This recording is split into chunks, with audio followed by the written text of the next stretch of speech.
Hi, our first ever guest on the channel is someone many of you may be quite familiar with. She's the longtime head moderator here and majority shareholder of the channel, as well as a talented broadcaster in her own right.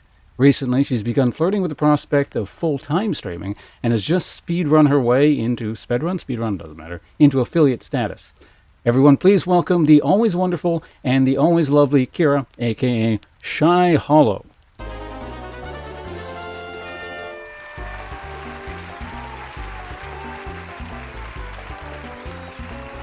I don't know how long your sounds are going for, but hello. Well, you're coming out on the stage. Once they can hear you. No, that works. Hello, everyone. Right. Nice to meet you for the first time. Stop clapping. All right, there we go. All right, so yeah, welcome onto the show here. Let's get this all up and set up. So yeah, like I said, glad to have you on the show here for the first time ever. You are literally the first person we're interviewing in 14 years. I've never got around to doing this. So it's a special occasion for myself and yourself with the new affiliate thing. Was that something you wanted to do at some point, was interview people? It's kind of weird. See, now you're interviewing me. You're not allowed to do that. You're asking questions of whatever. My bad. You're ruining the show.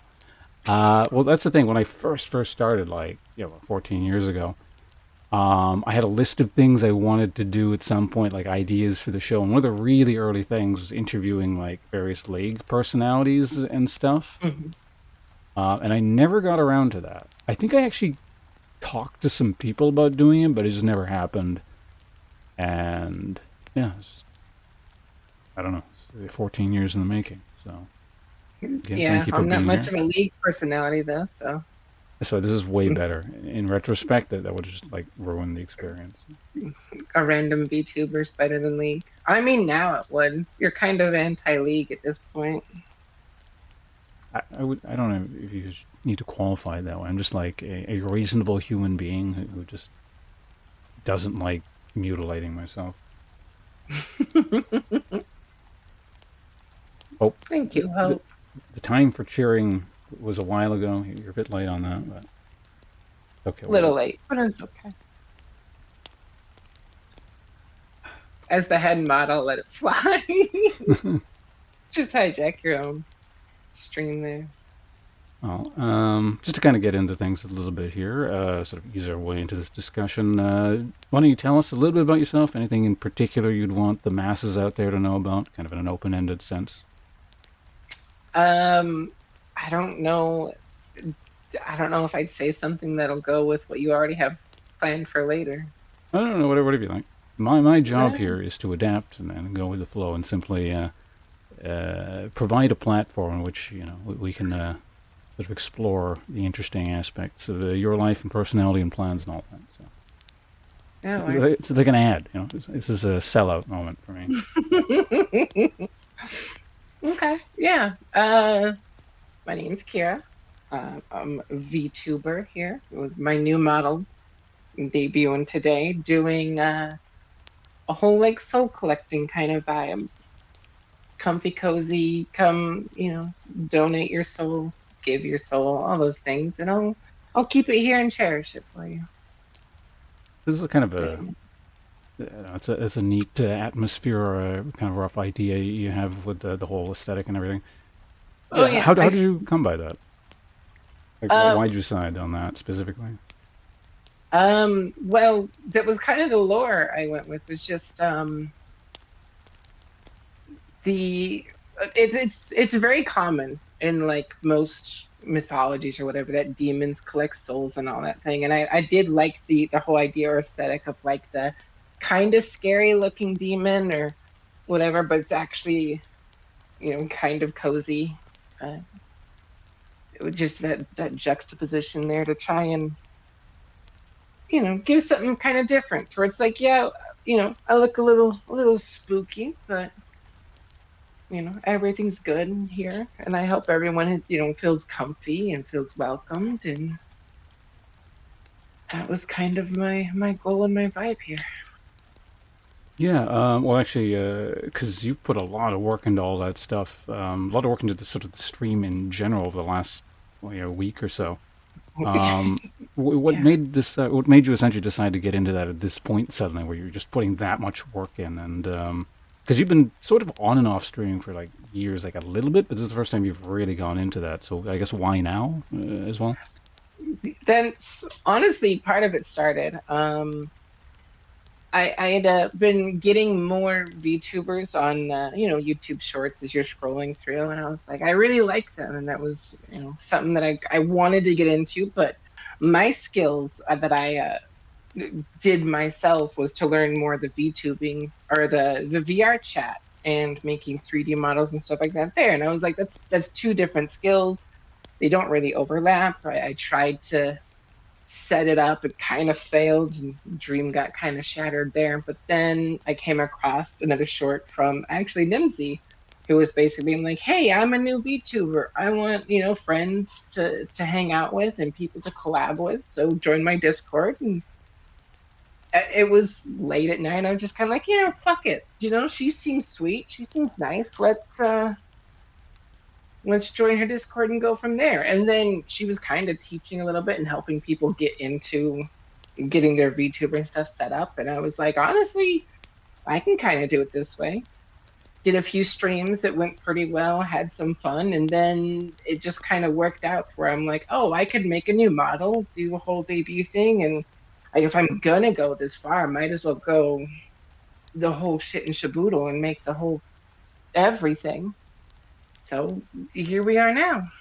Yeah, and like you also on top of doing all this other work, like there was extra work over the last 2 days because you decided to change a bunch of stuff in the last second, which to me is like crazy. Like you kind of expect on good days for everything to go wrong, and then when you're introducing a ton of new features just on the fly, and Oh in a yeah. fuck it, do it live kind of thing, like I'm surprised nothing is really broke. I don't think nothing. You added something in at some point earlier on, but nothing actually broke.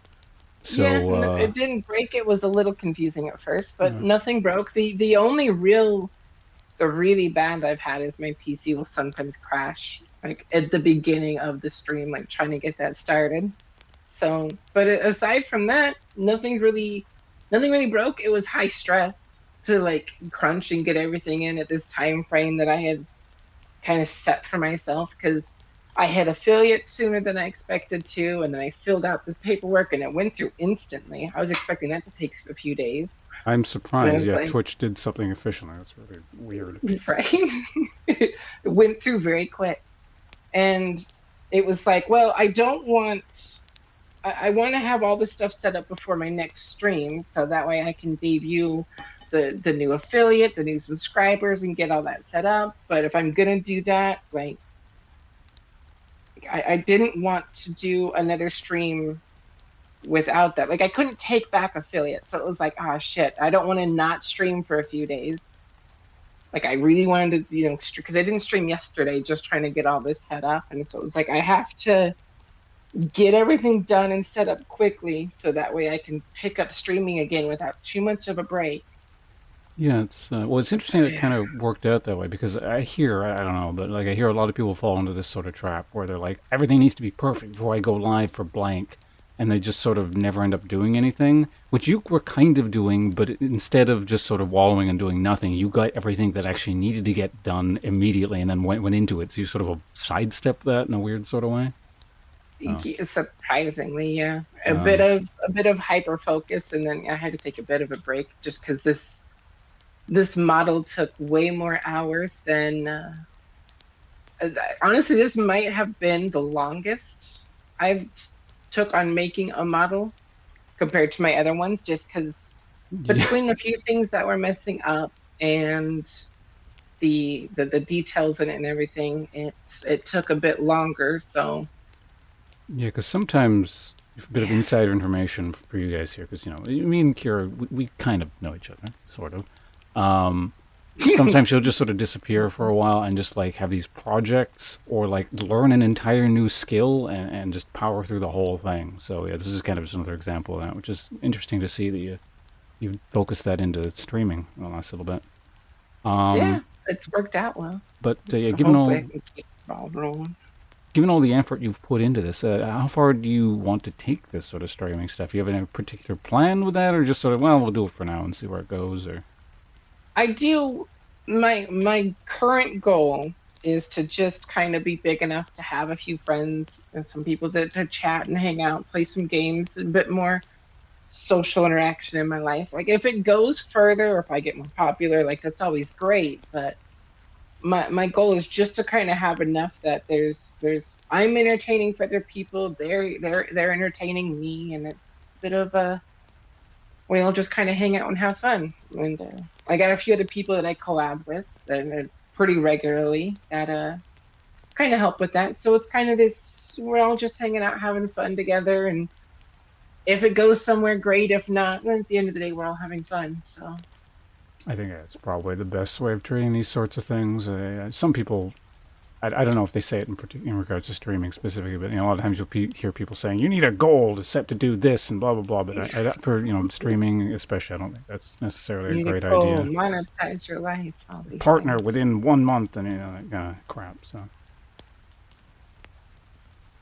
Yeah, but no, no, I never went that. that's the one consistent thing I think that I've kept hearing over the years. I don't know, stuff that I've always thought was pretty shitty or weird is like people who think they know Hey, how to tell Sharp. other people how to do well in streaming or have advice that this is the way to do it and this, blah blah blah and all that crap. The only advice I've ever had in terms of just like creating a successful or whatever, air quote stream is just like anyone telling you they know how to do that is full of shit and don't listen to them. There are That bits and pieces of advice, you can listen to here and there. Some people have good ideas, sure, but yeah. right, right. The biggest thing is I know that like 60% of it is all just luck, and then like another 30% of just being a good entertaining presence kind of thing. And Yeah, like having a good program or something interesting or unique or something that people want to tune in is just like that's the baseline. Like that you work from there and then you get lucky kind of thing. So. mhm. Oh hey, you got a subscriber there. Thank you, Sharp. There are only 3 Thank you for badges left. donating your soul. We have three more founder badges left. So For those of you guys in you know, chat who want to be able to observe. claim a founder badge, the first badge thing, you don't get to do this every day. You got to go over to ShyHolo's channel there and subscribe either with Twitch Prime or Yeah, the normal way. if you have a free Twitch Prime you're not using, you can throw it over here, and you'll get the founders badge. There's only 3 left, but that's for the life of the channel. Basically, you'll have a little first by your name, and it's only the first 10 people. So Go ahead and cancel your subscription here on my channel. If you can only have one, you go get her over there. I'm on my way out. I'm old and dying. you got it. Sure. Kira, here's the future. I mean, I'll eventually give you a VTuber model too, and then you can be old future. It's like I feel like that just be what that meme was like the "How do you do, fellow kids" thing. There you go. Although I wouldn't mind. We talked about this. Me having like it's that I guess it'd be a PNG thing, but like the 2 states where it's the possum normally, and then they're like when I'm talking, the possum mouth opens, and it goes back and forth from that. It'd be cute. Just a little possum chef. Oh, I As need you a do. hat as well. Mm-hmm. Oh yeah, the chef part's that's becoming ingrained. That's part of the lore now. Well, actually, to kind of like, I don't know, I guess draw me into the discussion slightly here, because we got to talk about me. Obviously I'm a streamer, so you got to be a bit egotistical for these sorts of things, narcissistic. A little bit. Because we talk about this periodically, and I can never remember like the exact answer. But how did we like first meet, or aka how did you first come onto my channel thing? Because it was about 10 years ago at this point. Oh yeah, it was forever ago. And I know I know why we started talking initially, but like how you actually came to the channel to begin with. It's over 10 years, because like 10 years is after I moved out of Idaho to dox my past here. But after moving from Idaho to the Velvet realm here, whatever. But like, that was forever ago. I had found you through League. I can't remember if it was I found your YouTube videos or if I found your stream first or something. It But was probably I was YouTube. I was a big fan, and I remember trying to type in your chat back when you used to do League. You had a lot of people, so it was harder to get like out there and get attention, and like trying to get in on your viewer game Sundays where you'd play with your viewers. And Oh God. I got lucky because I had messaged you like as a friend request and you accepted. And I think back then my username was like Azure Blue Wolf or something like that. Yep, yeah. That's the part I And do remember. you But yeah. Yeah, and you accepted, and you're like, "Oh, sorry, I thought you were my other friends." And I was like, "Oh, that's understandable. If you want, we don't have to be friends here." And you're like, it's our like we already accepted. It's too much effort. We're already here." And then from there, we would just started like chatting almost every day. Yeah. But from that is just finding you. I think it was one of those ones where because you'd get featured on League occasionally. Like I remember one time your video got featured on there. I was on the client once. Yeah. Yeah, It's kind that of might weird have been it. working with. It was a Scion alt usage guide or something like that. It was some kind of Scion rework guide. And because it's kind of interesting, anything with Riot, it always felt like whenever I had any official contact with the company, it didn't happen that often, periodically it did. It was almost like it was through the initiative of one keen person working there who had like an idea and they wanted to do stuff. So it was very more personal. I never felt like I was ever dealing with Riot specifically. Like they had no desire or idea that wanted to get done. It was just, yeah, it was people that were kind of cool at Riot, not necessarily the company overall. So it's strange. No, that makes sense. Then, but I mean, that's another one of those things. Like it's kind of the luck base to it. You make one good impression with the right person, and all of a sudden your video's on the client, which gets a shit ton of traffic. So Yeah. it led to here. And here we are, the sole general chef in your velvet pillow void. It's definitely a Yeah, step up from League, so it works up. I'm going up in the world here. yeah. League is. Hey, Soul's back. I love you so. Um, Yeah, yeah. I guess to kind of get back to sort of your stream and your plans and stuff like that. Are there any sorts of games you would like to focus on specifically, or I don't know. I don't think you intend to become a just chatting thing, but do you intend to do a lot of just chatting things? You don't really care what you're playing so long as it's collab. Are you Um, becoming the next esports star? Kind of anything along those lines. most things would be collab based. There'll be a few things here and there that I'll do. Nothing in particular game wise, but like most other people, if they're like, "Hey, let's play this on stream together." Um, but my kind of current thinking is like starting a stream, spending an hour or two of just kind of chatting with, getting to catch up with viewers and with friends and see what's going on, and just kind of get everyone, waiting for people to trickle in, all that stuff, and then jumping to a game, or depending on if the people I'm collabing with, if they've already kind of started going, and it's like, okay, I'll hurry and go live. And like we Mm. did a lot of Phasmophobia recently, so it'll be a lot of 4-player games and things like that for collabs. But on the solo, it'll be a little bit anything. Like I do kind of want to do some Dark Souls 3 on stream, just because that one's always fun. It's Oh one that yeah. I feel like I know pretty well, so it's like it's interesting because I know shit, but I'm also not like super good that it's I can still fuck up and it's amusing to watch. It's also like it looks decent. It is not like super taxing on the system. So yeah, you might be able to run that with your your VR going as well. So Yeah, yeah. With the way that I have to run like multiple programs, luckily my computer can kind of handle it. yeah, like I mean, you did upgrade it a while ago. Your graphics card's I mean, it's better than mine. So Yeah, I do need a second graphics card at this point, just to either a second graphics card to help things keep going, or do a whole 2 PC setup. But that's like way down the road kind of hope.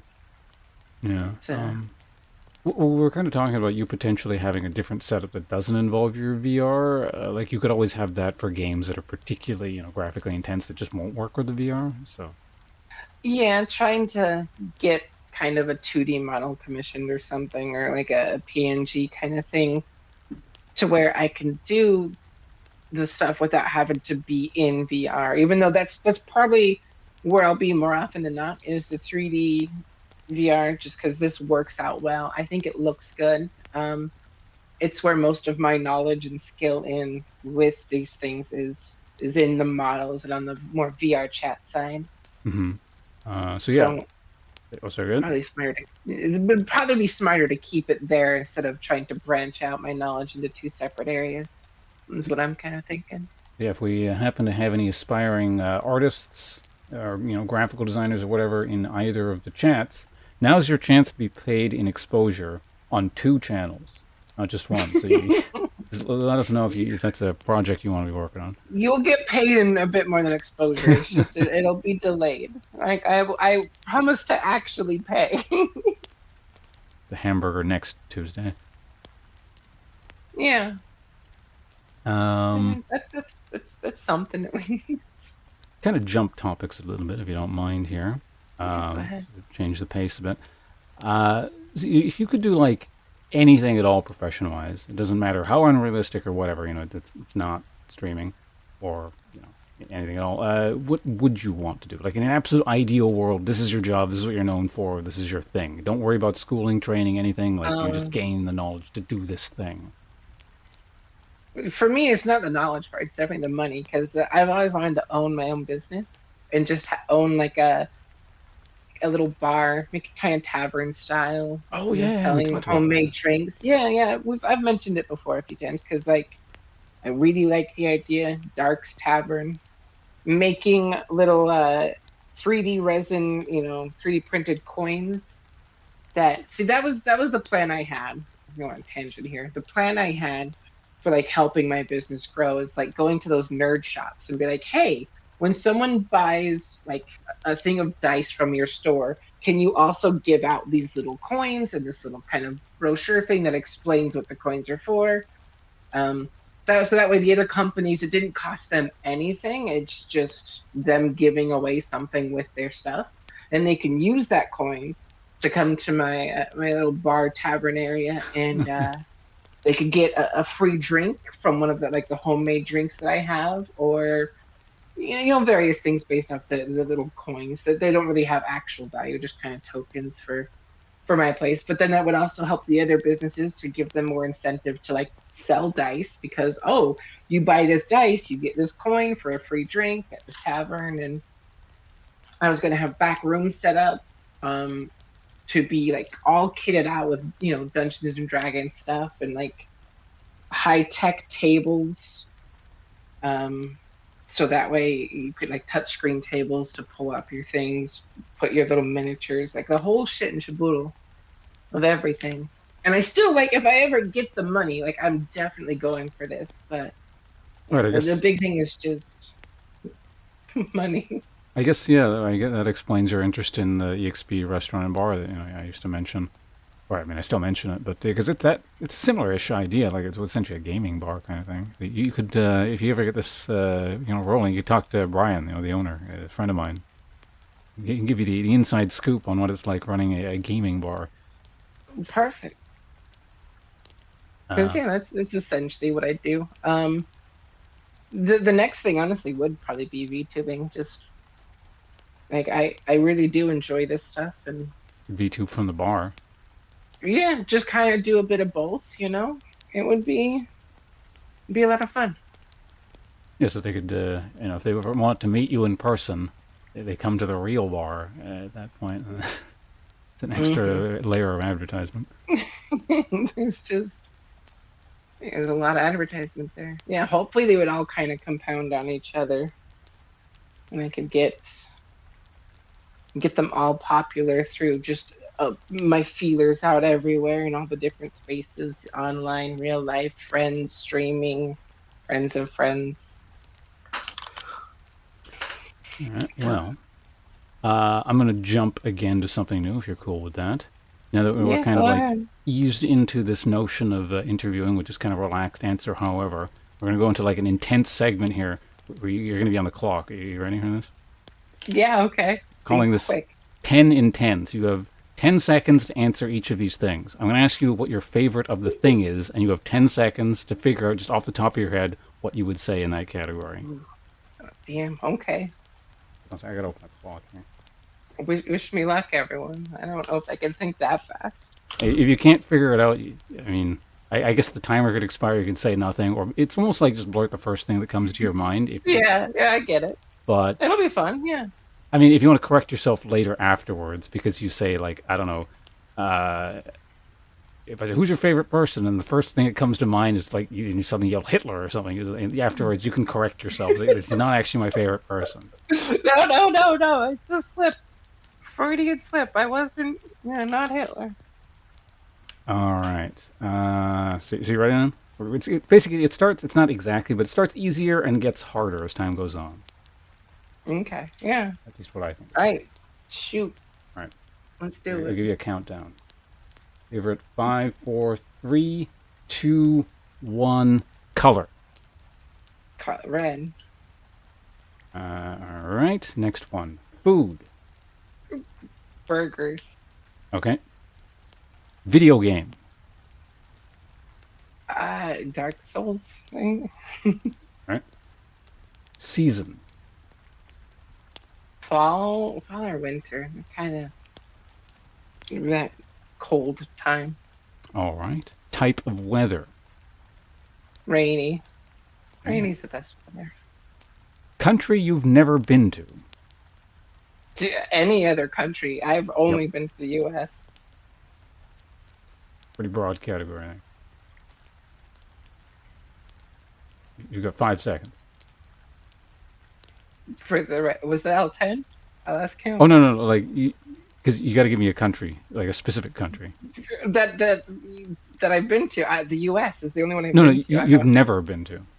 Oh, I've never been to. Okay, well, you misunderstood. So timer's going to restart now. All of them. Germany, France, Italy. Favorite country is Germany. Okay, got it. The Hitler comment made me, think Germany apparently. All right, I'm noticing a pattern here, but we can correct afterwards. Place to hang out, either specific or general, or both.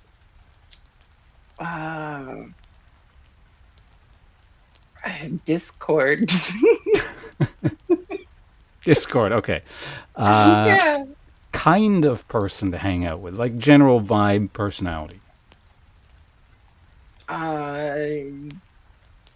Chill, the chill people, the chill folks, I guess. All right, chill, that's an acceptable answer. Style of clothing, both to physically wear and conceptually. Goth, like both. I like dressing goth. I like the look of goth women. Just goth in general. It's hot. All right. Okay, this is the last one here. So the most important, very difficult one, high stress question that you gotta be able to answer in 10 seconds. Live streamer. Oh fuck. Pawnce. All right. I managed to con you into answering it in the very specific way. Thank you for playing 10 in 10. Now we know everything we need to know about you. Yeah. We're glad to get to know you. These are good, decent questions to get to know me. All right. Well, to get kind of back onto our previous track a little bit here, are there any previous jobs you found interesting or noteworthy in some way? Like these are forms of employment you had? The most noteworthy income that I've had for a short time is I used to work as a dominatrix. I figured you might say that, but I wasn't sure if you were going to go with that. That's definitely the most notable because that one's not very common, I'd say. I don't think most people are lining up to dominate people. Yeah, if I had to guess, I'm going to assume most people in both chats are, especially experienced with that line of work. I don't know. Is there anything particularly surprising or something that you think would be interesting for them to know about your experiences with that? Something that people might not expect. Um, honestly, I think most things would be kind of like you would expect it. Like, there's a lot of foot fetish stuff, not surprising. A lot of being Mm. tied up, not surprising. Because a little general overview, I guess. It was I had a friend who used to work at a porn store, and she was pretty popular among the regulars, and she was kind of the one that helped me kind of vet clients, quote unquote. It wasn't really anything that I say work as a dominatrix, but it wasn't like super official or like super like fuck. It wasn't on my taxes, kind of thing. Um, it was just some people would be like, hey, I kind of want this. I'd tell them about how much it would cost. It was never, it was more just assistance in helping them with their stuff. But there was the ones that I enjoyed the most is there was the occasional people that are like, oh, I don't know what I'm into, or I'm very new to all this and yada yada. So it was kind of walking them through it, helping them figure shit out, and that became the best part, I'd say, was just helping people kind of explore and get used to it. Some people would kind of be there with some pretty deep repressed, sexual feelings or even some self-hatred kind of thing because they just grew up being told that like anything sex is wrong and how they feel is wrong and like it's a sin to even touch yourself, all those things. And Mm-hmm. it was helping people kind of work through that, and it almost became like a sexual therapist I was about to at say, one yeah. point. But So like it's got a kind of therapy sort of that kind of angle to it. It's interesting like that. Like not even if like that line of work or whatever didn't necessarily continue forward. Like you sort of that notion of helping people work through stuff. That's sort of an idea you've kept going forward. I guess oh with yeah, your general interactions and yeah, meeting new people and stuff. I still try and do that. I try and help people, and I'm very forward and open with a lot of things like that with how I am. And I even have a Discord server that's mostly the whole point of it is technically to help people kind of learn more about themselves, learn about others, a good way to interact with each other, the whole consent thing, and just the stuff that's kind of important to know. Because surprisingly, or not surprisingly, depending on where you live, um, schools and society really doesn't teach you that much. So a lot of people don't really know like proper ins and outs of things or the best way to handle these situations. And it was, it was always nice to meet the people that were, because usually at that point, if they're paying me to help them with this stuff, they're genuinely serious about it. And it's not someone who's just like, well, I guess we can talk about it. And it's like, oh no, like this is when someone deep down wants, to work on stuff. Like it was a lot of fun. It's a good way to connect with people. Like your first interaction with someone's like, "Hey, nice to meet you. What kind of kinks do you have?" Like it's amusing, but like yeah, you get it's a different layer that you see from people that they don't show others. So, it doesn't come up in their average life kind of thing. So I would imagine so. Yeah. And now you can remonetize the whole thing because they got to subscribe to you to join your Discord and get advice or whatever it is you're perfect. seeking. So yeah, like I don't officially do any of that stuff, but I'm also not opposed if someone wants a bit of help. All right, you can put that in your stream description. Um, but yeah, okay. So it seems like it's pretty straight. Nothing too weird or unexpected. It's fairly straightforward. Pretty much. Um, well, I'm okay. sure So weird for some people, but pretty. It's hard to know what's not straightforward and what is straightforward at this point, just because, hell, it's been 6 or 7 years, I think, for all this, around 6. So eventually it becomes your default, and you're just like, oh wait, you're not supposed to talk about this stuff in public. All right. Well, in regards to just sort of jobs to continue that theme, going a little bit to take the flip side, what was like the worst job you've had then? Like something you just don't want to ever do again, or even if it's not that bad, So just the worst in general. I I used to be a waitress, and I really enjoyed being a waitress. Oh Actually, god. like I'm bringing it up as like a. I'm sure most people would think waitress like it can be shitty. I got fired for basically mistakes that I made that seemed worse than they were, and You just killed a few customers. It was nothing major. yeah, nothing too big, just those early mistakes you make, and Confused your waitress job with the dominatrix one, and it tied up the customer. sorry that just wires crossed and all that stuff. But honestly, I think the worst one was retail, which didn't Hmm. start out shitty. Like that one sounds like, yeah, the retail. But I started out working as like the overnight cashier because I'm a night owl. So it's like, yeah, I can do that. But then they started like moving my hours and they moved me to the morning and they moved me to just cashiering instead of the other stuff. And God, that job sucked. That one was probably I did that one for probably the longest, and it was just the worst. If I can, I hope to. I'd rather do fast food because at least fast food is energetic. It gets busy and you're running around and it's exciting, kind of get the blood pumping. But as a cashier, you just fucking stand there and scan shit, and that gets old. Like it gets so old, it's so boring.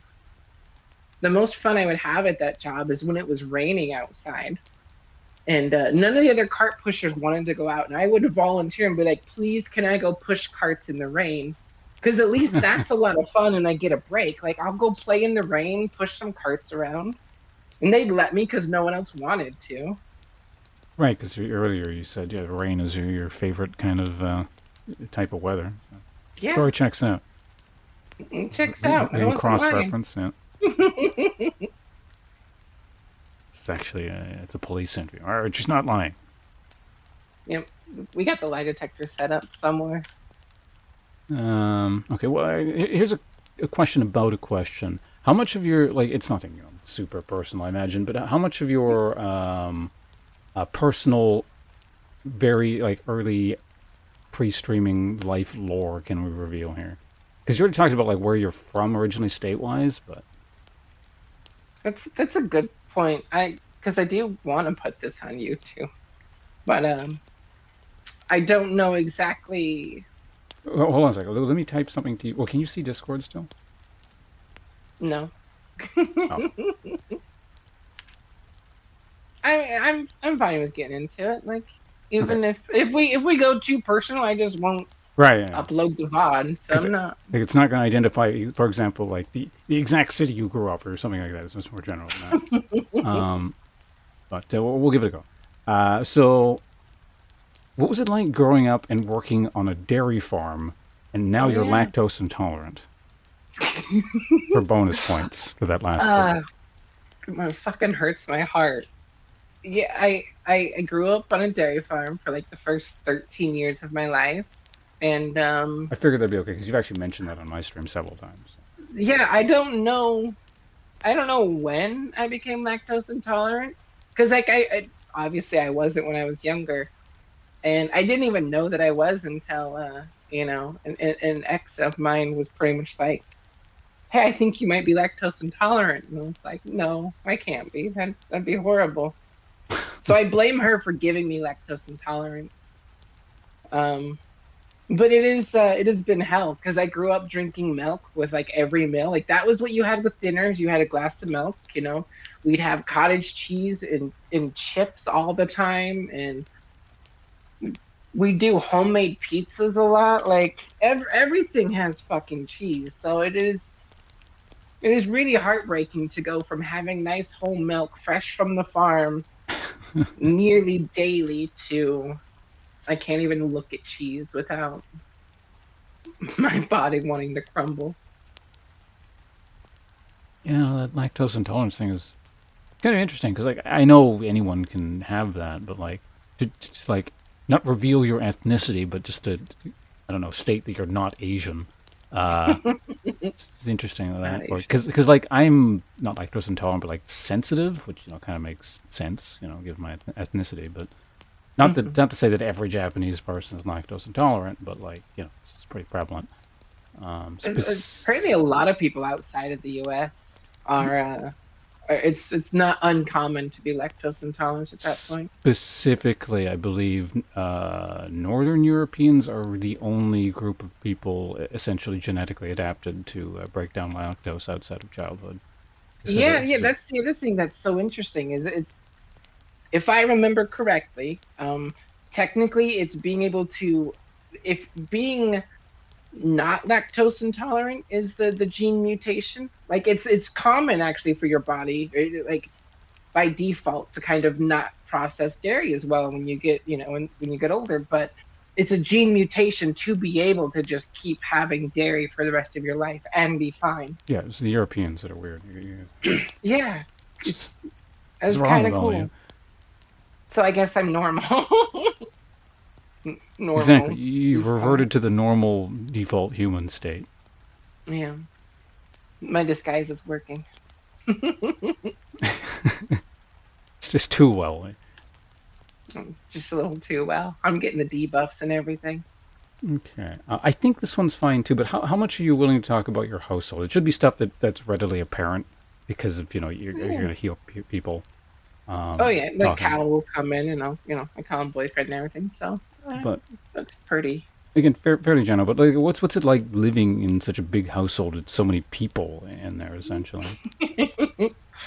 um, it's not bad. Luckily, it's big enough that we all have our own spot. But we're there's gonna be another one moving in, so we will have 5 people. Fuck, 1, 2, 3, 4, 5, 6. We're gonna have 6 people living in here soon, and it's technically like a 3-bedroom house, but it's just because like technically some rooms have to have like a vent and a window and things like that to be classified as bedrooms. Mm.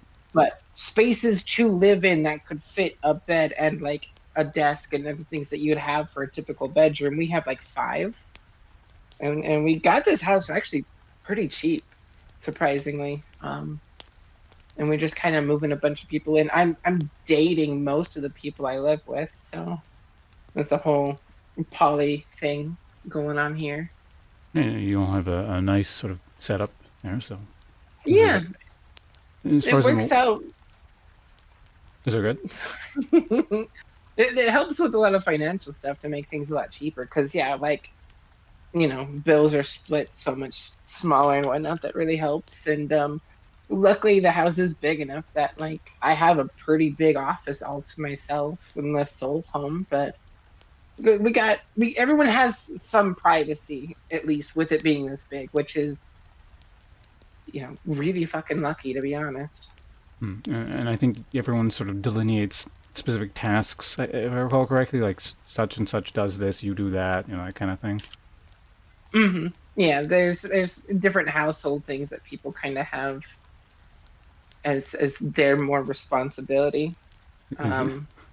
Is there protocol if someone is slacking on their duty? Like You're not welcome everyone starts throwing anytime. stuff at them. It is only human to commit a sin. It's enough. Usually it's just Cal will make some comment to someone about being like, "Hey." So, but nothing is super hard set, and so Cal's the bad guy. He's Cal's usually the one. He'll be like, "Hey, have you done your things today?" And I'll be like, got distracted, or I got busy doing this, or I was streaming." I always have some excuse. And we need to cut to a commercial break, so we'll be right back. Sorry, I got a commercial break. I'm sure everyone wants to be able to. Oh, the ad break. Yeah. Also, at the same time, All Time just subscribed. So All Time, thank you very much for 108 months. He's another super old timey guy. Old Time actually has one of the few people with the emote on my channel. It's still there. Anyway, good to see you. When is enough enough? When you decide it's enough. So if you ever feel like ending that subscription, again, I understand, appreciate it, but it's good to see you. Stopping by periodically. You're just like, I'm done. I'm outie. I think All Time was like one of the first Australians I started like talking to, and then since then, like the number has exponentially grown. I associate with a lot of Australians nowadays. Thanks to Hope. Well, Hope actually came after the fact. I think it all changed off really? of Mr. Profanity, really. 'Cause we've been I streaming didn't a know he lot. was Australian. Yeah. Oh, cool. Also, hello to all my viewers and people there. Wait, Threndos, are you actually Australian? To help anyone else who wants to see a bit better. Wait, All Time, I don't think you have access to it anymore. Well, I can use it though. Here we go. Yeah, we're currently doing a interview thing over at Pawnce's channel. It was a subscriber like milestone for people over there to do an interview just because I do weird, interesting things. And this was set up before I became the VTuber, so it just coincided. We're doing both No, together. works out. If you want to see the thing from more his perspective, and his looks way more like official kind of interview, and mine just kind of exists here. Yeah. The little playground for people's little souls and creatures here. The gist of it is, yeah, people should be hanging out on your place, not mine. I think. But Subscribe here. Go watch on his place. yeah, it's a snapshot from history from All Time. We got a picture of him from many years ago. It may or may not even exist anymore. Damn.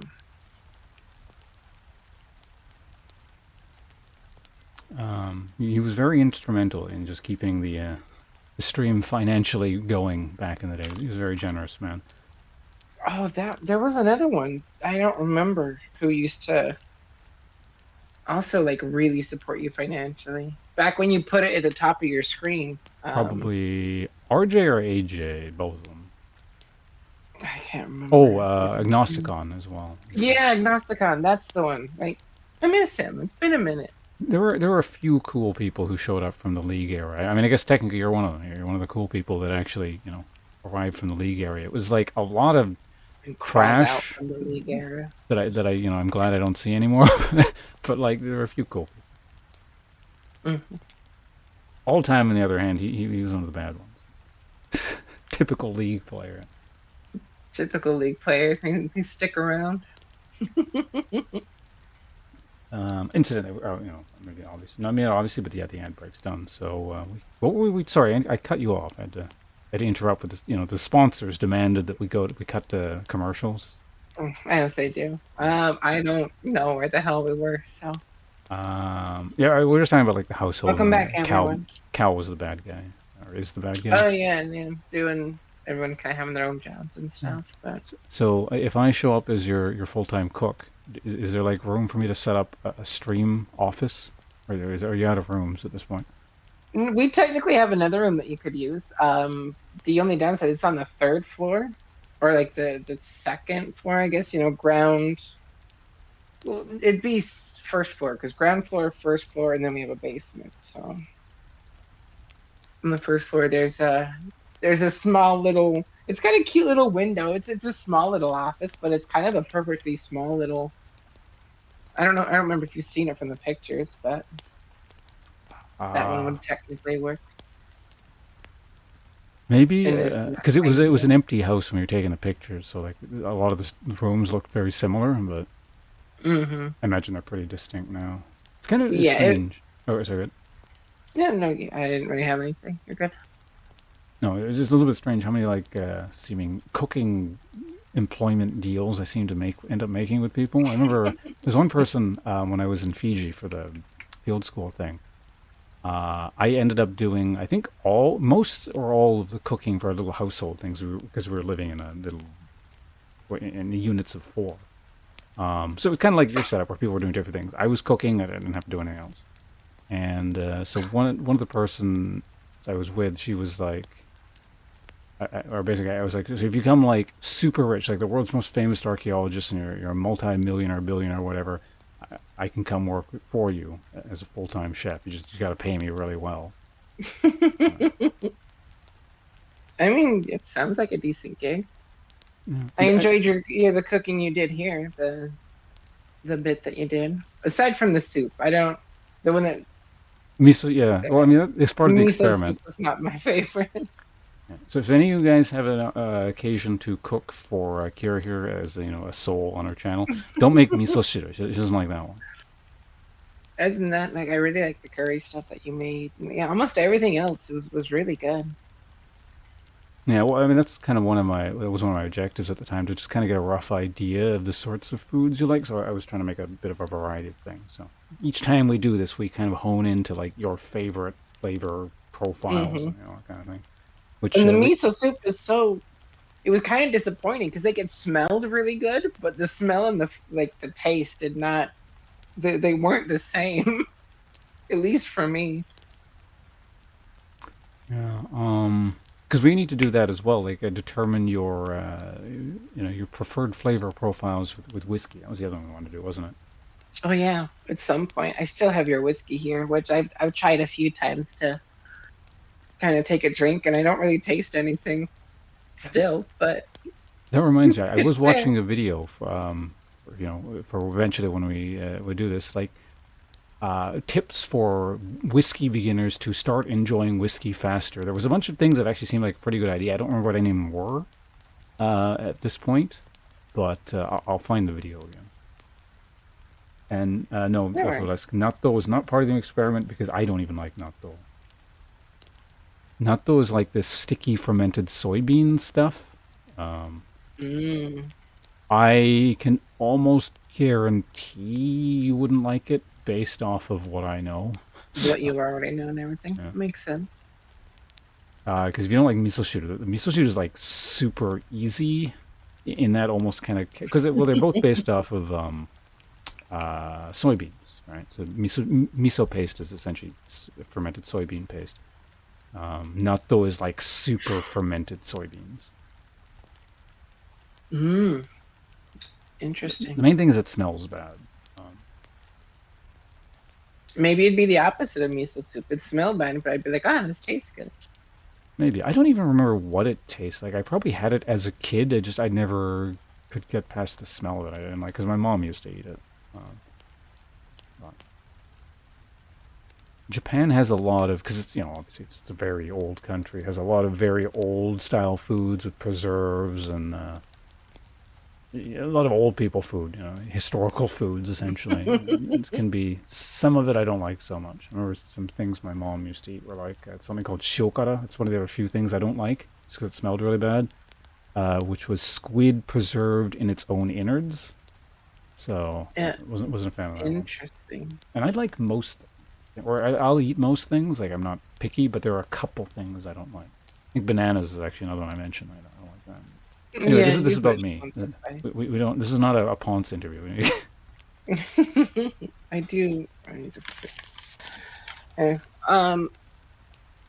Honestly, if there was a place that I could kind of travel to taste different foods, Japan would be one I would really enjoy to do. Of course, I'd kind of have to kidnap you because my I I was gonna say my very limited Japanese, but like I pretty much know nothing.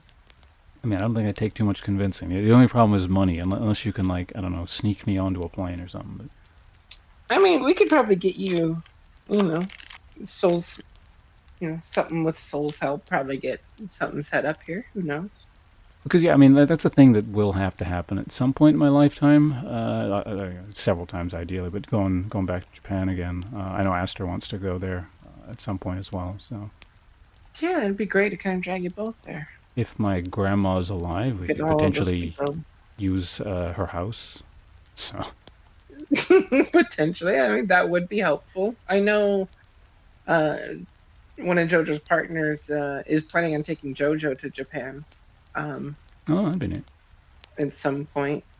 Uh, Apparently, they know and speak enough and everything, and they want to have a house there and a house here, and they're kind of a bit more well off in that sense. So Hmm.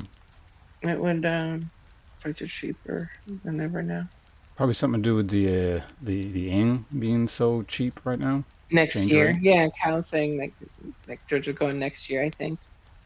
So yeah, like honestly, if we just kind of try and pack all that around the same time, we can all just kind of we'll piggyback off JoJo's little getaway with her partner, and we'll all go. Well, I mean, I have to have a job by that point, so ideally one in the next few weeks. I'll make some money. Well, Um, hopefully. have you Or heard? you'll get so popular by proxy with me being here that Uh, you can go back to full-time streaming. I'm just gonna leech off of you. You're the future. Like I said, I'm like one of those those things that sticks to the bottom of a shark. The little, yeah, I can't remember what it's called, but yeah, I know what you mean. Go in Japan on your honeymoon. Oh, well, yeah, that'll be fun. Congratulations on Congrats. the upcoming. Wait, honeymoon is after marriage, so yeah, well, marriage then, yeah. Unless you're planning the marriage. In any case, anything to do with marriage, congratulations. Um, I would assume at least engaged if you're planning that. But then again, I think I've joked around with honeymoon ideas with like Soul even. So, and I'm not planning anytime soon to marry Soul. I was going to say something about Japan, and it was vaguely important. I can't remember what it was anymore, but oh well. Japan is great. Go for the food. I know it's food is There's a lot of stuff. yeah, but they'd be one of the main. I mean, it depends on what you're looking for, but I think for a lot of people, I mean, it's me, going for food would be one of the main reasons. Like you can't really get a bad meal in Japan. You can, I mean, sure, if you really tried, you can find some crap, but like, I think I've mentioned this before, it's probably illegal to serve bad food in Japan or something. Or they just execute you because I mean, there's still capital punishment over there. It's actually death by hanging in Japan still.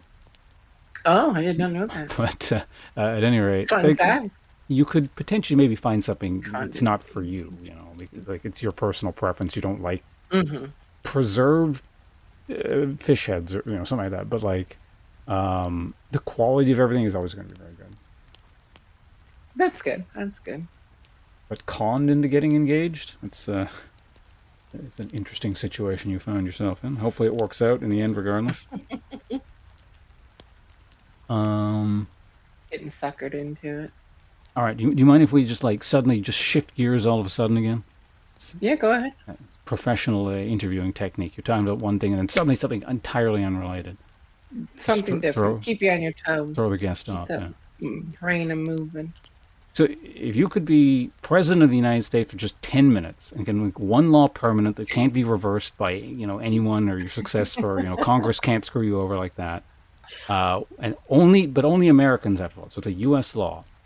And there's no loopholes. It's based on your intent. So, for example, let's say I want to ban cars, and then someone's like, "Oh, I own a truck." Oh, they can. The intent was to ban vehicles. Like, no one can get around the idea behind your law. Do you know what you would do? Right. That's a big one. That's Even it wasn't just the 10 and 10. The questions are getting harder as we go along here. yeah, the questions are getting harder. It's just like quite a few things that I would honestly like to be a bit better. Like, there's especially picking just kind of just the one wouldn't be the top. Well, I mean, you could just give a few general ideas and narrow it down from there, and like, let's go with this one and expand on it if you like. But Yeah, that's fair. Like one of the ones, I mean, because you brought up cars, but honestly, like our whole system here in the U.S. is it's very geared towards cars and commuting with vehicles, and like cars are becoming almost so essential. The roads are set up to be essential, and you almost can't do anything without your own vehicle, and even public systems are nowhere near as good or reliable as your own car, but there's so much money in having cars and stuff. So just trying to make it so the whole country's a little less dependent on vehicles for like your daily commutes. Like obviously the US is big enough. You'll need a car for most, like hell, just going from state to state, for example. But like Yeah, because like Japan's a lot better with like bikes and stuff like that. Like from my understanding, it's hard to car around everywhere in Japan. Like that's just kind of not really a thing. I mean, there's a lot of cars, but yeah, there's a good public transit system with the trains and all that, so you don't Yeah, have to and own things. we just don't like Uber is the next best thing, but that's again relying on some other fucker with a car. So Oh, like that's I feel like that would help a lot, and that's it's just kind of always because I haven't had my own vehicle for like since like what 2018, and there is a public bus system here, but this is the first state I lived in with a public bus system. So like I couldn't imagine trying to do this in another state that I lived in before. Yeah, just more infrastructure, more transportation, more, things like that. you know, generally updating, fixing, improving infrastructure of the country is like that's extremely sensible. It's I mean, that's Yeah, actually a a bus topic. stop's literally in front of our house, which is a huge shift.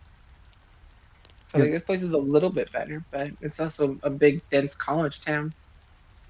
sometimes I'll think about like the various just things, or it'll be a topic that comes up. Things that are wrong with the United States that just like seem like a monumental task that won't get fixed, but really Oh should yeah. be. Is as general infrastructure is one of the ones that come to mind like immediately. So you've picked a very like boring but sensible thing that Yeah, politicians won't commit to because it's not like I guess like it should be a priority, but it just isn't because it's yeah, and expensive it and oh, and hard. it And never will be. Like there's too many people who will lobby and things like that to make sure things don't get set up like the car companies, oil companies, whatever. I don't know enough to go that deep into it, but I do know for sure that like there's too many people with high enough sway that have done their damnedest to make sure things stay this way to keep kind of making things the necessities that they are. So I don't even think we could if we wanted to. Like we're so entangled with how things are yeah, that this kind of law to untangle all that and shit, like straighten shit out,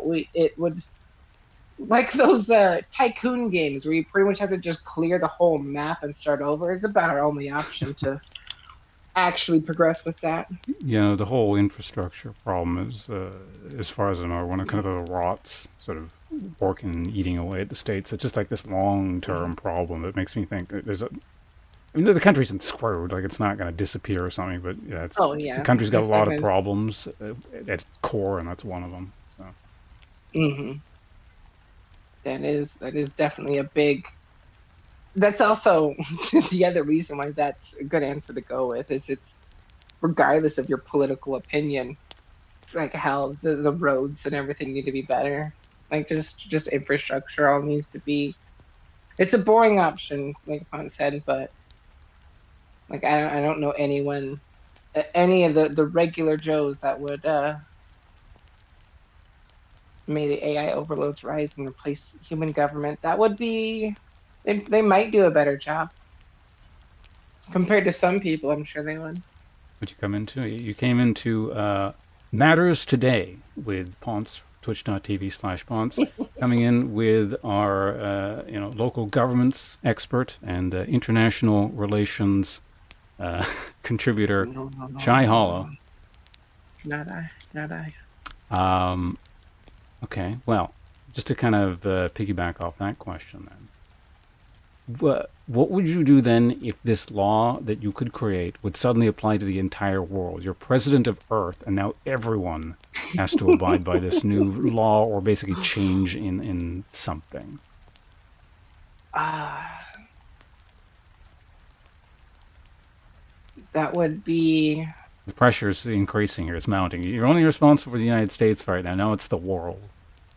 Now it's the world. I mean, honestly, I feel like the rest of the world it wouldn't be as difficult. I again, I'm over here on this one side of the planet, so I don't know.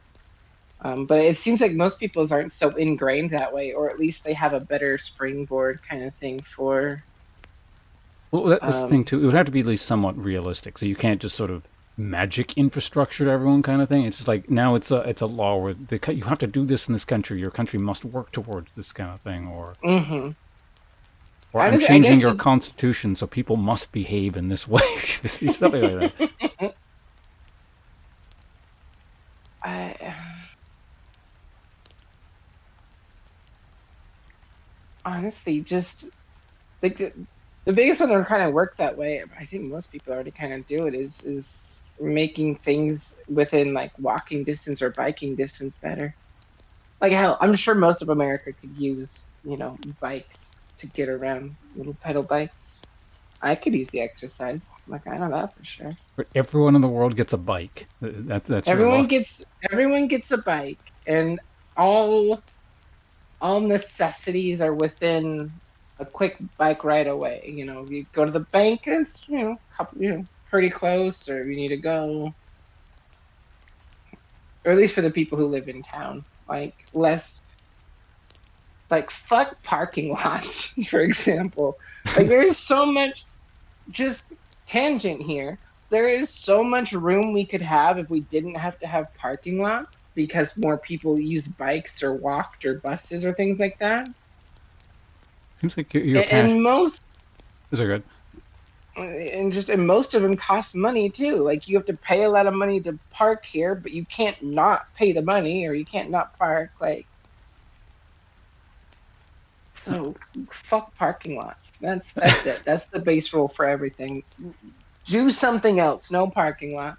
That's the main takeaway in the stream today. You hate parking lots, and they should be abolished. Mm-hmm. Take a bus to Walmart. So it sounds like your passion here lies in urban planning. That should have been your career path, and not streaming. God, no, that's so boring. I would hate to be in charge of this, but if I have the power here that Pawnce is hypothetically throwing at me, You just make the law. Everyone else has to figure out what to do afterwards. You just show up and like do this. And then, I parking lots are outlawed within city limits.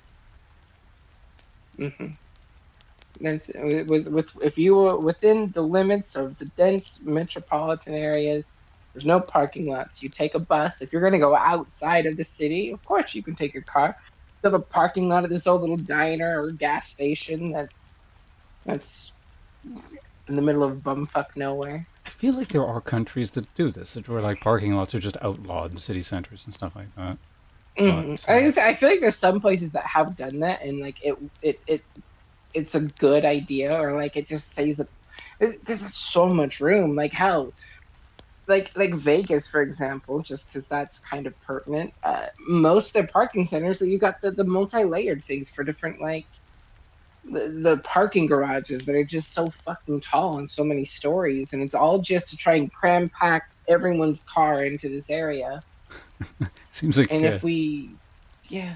You have a fan of your new regime here in Fulesque. He's gonna vote for you in the next election. Woo! I gotta vote. This is definitely not what I expected this interview to go to, but hey, it's an interesting line of questions.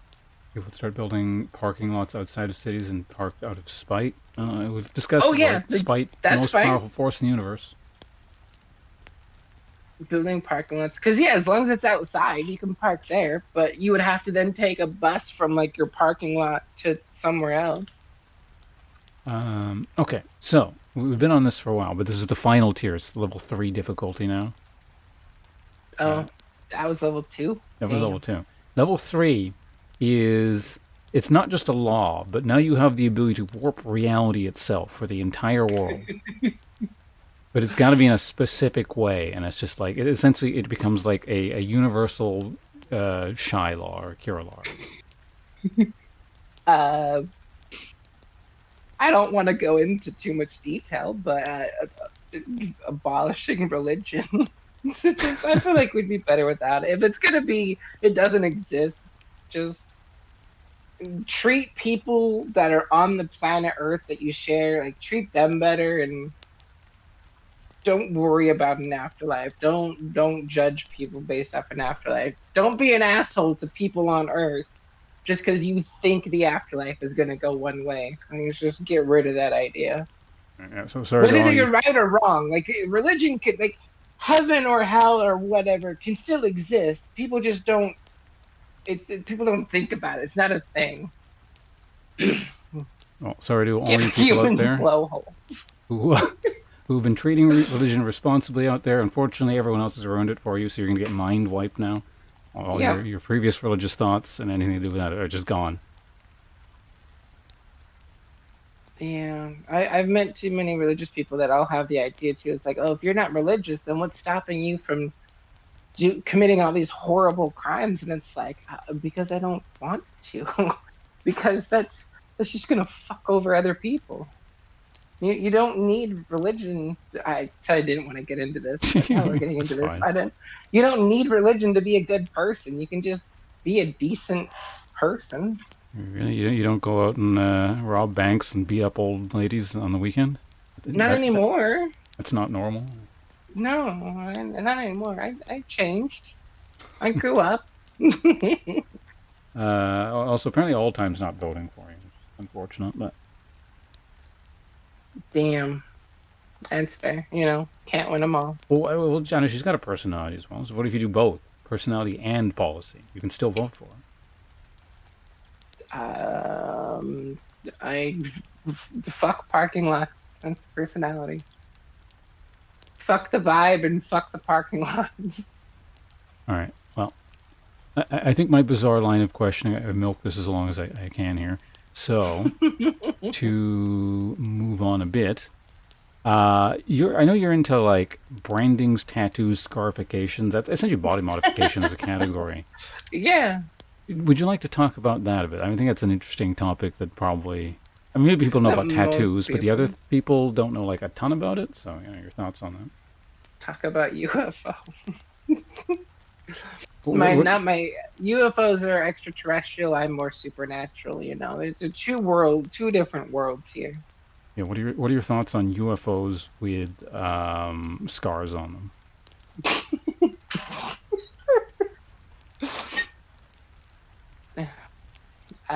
That's just a dent, I think.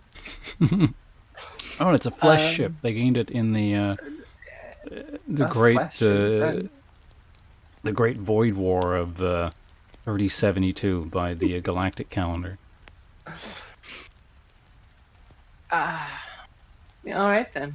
Yeah, I mean that's like graffitiing someone's car, I guess. But But yeah, back to the original point here. All time, stop original. derailing the show. Yeah, how could you? I had gotten into. For anyone who doesn't know, scarification is a type of body modification. Like the most common one I think people know of is the split tongue thing, which is it's a body modification, and they split down the center because your tongue is actually two different muscles, and basically that just separates the muscles, and you retain full control over both sides. A lot of people say it's kind of like discovering an extra appendage because you're just like, oh, I can move both, and that's just a really cool idea. But another kind of scarification, or just kind of the scarification itself and the body modifications, there's like you can do it with open wounds or branding, which is the one that I prefer. And like I had I had spent enough time and looked up enough stuff. It's not like I'm actually a trained medical professional by any degree, but I've done a good chunk of research, and I'm usually pretty careful. But like, I got a few, brand mark scars on my body here, and I was honestly thinking about going into that at one point as a career thing with I like remember you going talking into about that. kind of tattooing, scarification, kind of. Tattooing's not that hard. You don't need a lot. You just kind of need to apprentice and do those things. But scarification, actually, that one requires a good chunk more. And I imagine, but it yeah, can. you need to know what you're doing if you're cutting people. So. Oh yeah, you really need to know what you're doing. But it pays a lot more. Like that tongue split thing, that's like $480. Like that's a lot of money to just kind of cut someone's tongue, but it's because it's how much like knowledge and you got to be careful and like all these things. So it's Yeah, that one sounds pretty extreme. Would you do that one, or? oh yeah, that's too in a much? heartbeat. I would love to get my tongue split. Oh, okay. If I had the money and the people, it's like yeah, I would definitely. All right. Well, My perhaps old one day patient I'll. did that stuff. Implant skin peels, whole 9 years, but tongue hugs. But tongue hugs would be S tier? What? I don't. That's a new kind of sentence. I don't know. I guess you hug a person's finger because the tongue splits, or I mean, yeah, you could. You could grab things. I mean, if you're talking about it in like a blowjob sense, then it doesn't cut that far. But yeah, no, I would.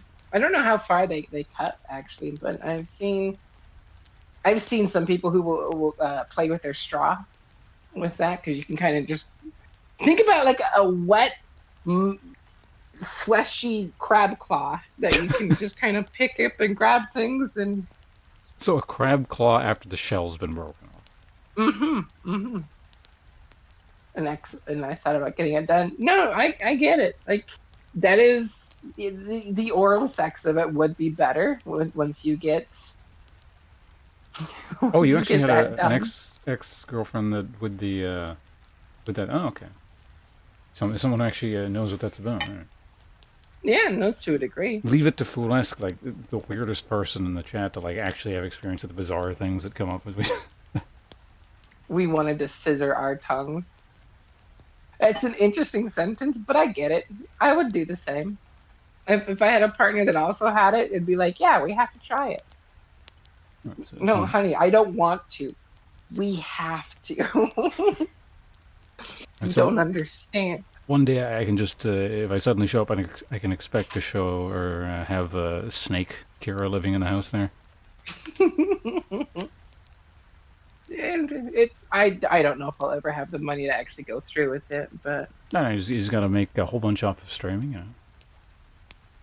Become the biggest. Well, the biggest, just in the top like 1% of Twitch, and you'll probably be making, enough to sort of yeah, have. I could. I don't. If I get big enough, that'll be a stream idea that we do. We'll just watch me get my tongue split. And be either a donation incentive for the month or subscriber. Donation. The donation incentive. Send me $500 and I'll go get my tongue split. I'm sure people have done worse, more frivolous things as a kind of a stream gimmick.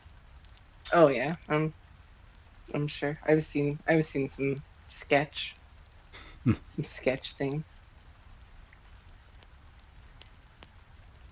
Wait, do you have a bunch of piercings or something now, Flask? It's been a while since I've seen you, so I don't recall you having like a lot of piercings or anything, or possibly any, but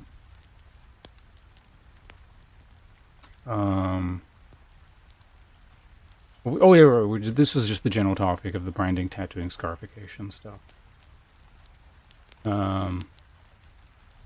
So do you think any of these suit specific people more than like the other? For example, like would you say any of these three would suit me?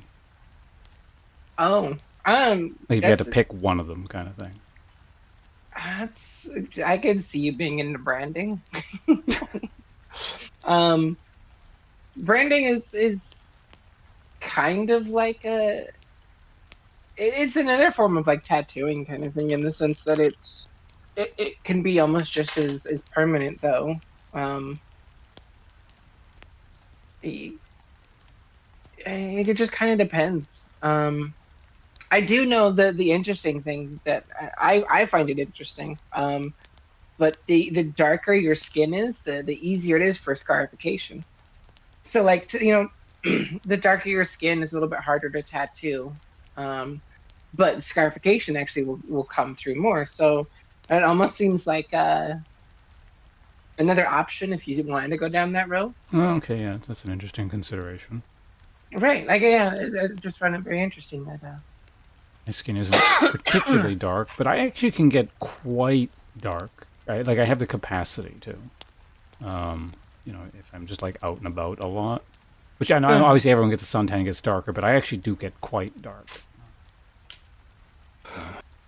But that's I'm sitting indoors streaming all the time, so it just doesn't happen anymore. My body is one of those annoying ones that like I'll sit in the sun, I'll get a sunburn, the sunburn will turn into a tan, and then the tan will peel away. So I can be tan for a short time frame, and then it's all gone.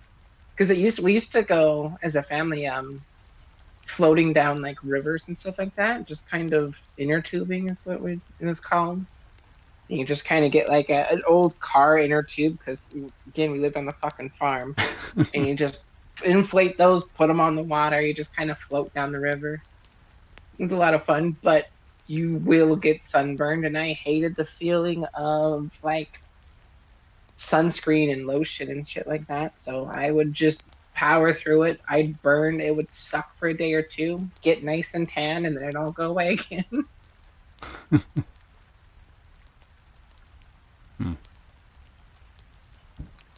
Well, so with all those categories, like with the brand, like tattoos, again, most people are getting more familiar with, but like with the branding and scarification, would those? I guess those would be similar in the sense that tattoos are like ideally you get something with more personalized meaning to it that like suits the individual. I'm assuming those are the same sort of deal. Yeah, I've seen. I haven't done too much, but like there is some body modifications that aren't so much done for like a specific thing. Like one of the ones that kind of can be is really cool to do with tattooing is like a tattoo plus kind of thing is those dermal piercings. Basically, it's like a piercing that goes just under the skin, and it doesn't come back out like unless you cut it out, so it's kind of permanent. But I saw one that was like a dragon sleeve tattoo, and down the dragon's spine was pierced like gems that were dermals. Oh, that's interesting. Actually, it sounds like I don't know the validity of this, but I've heard that it was like a yakuza practice in Japan where you would. This is kind of crude, but for every year in prison, you place some kind of subdermal tattoo or not tattoo piercing thing on your penis. Oh. All right then. So, yeah. It's just what I read at some point. I don't know how accurate that is. I guess we'll have to have you go to prison and let us all know. Yeah, I don't know if I want to go to prison in Japan. It's pretty... Well, I don't know. I probably want to go to prison in Japan more than the United States, but it's pretty shitty in Japan as far as I'm aware. It's very, like, regimented and super military-like, so it's really strict, and everything you do at any given point is, like, hyper-regulated. And the worst part here is just people make money off you being in jail. Yeah, corporations make money off you in modern slavery, and you get shanked by your fellow inmates. Mm-hmm. Oh, especially like pedophiles. They definitely don't get a good treatment there, but that's kind of, deserved at that point. It's not an ideal punishment system, but I can't necessarily feel bad for that. So, right, like it's like it's well, not it's what happening. Was intended. It happens, and technically you'll get in trouble. As a society, it's not great that this is how your punishment system is set up, but in the grand scheme of things, I got bigger things to worry. You got bigger fish to fry. We're not worried about it. Also, Gandorf, hello. Glad you're enjoying the show.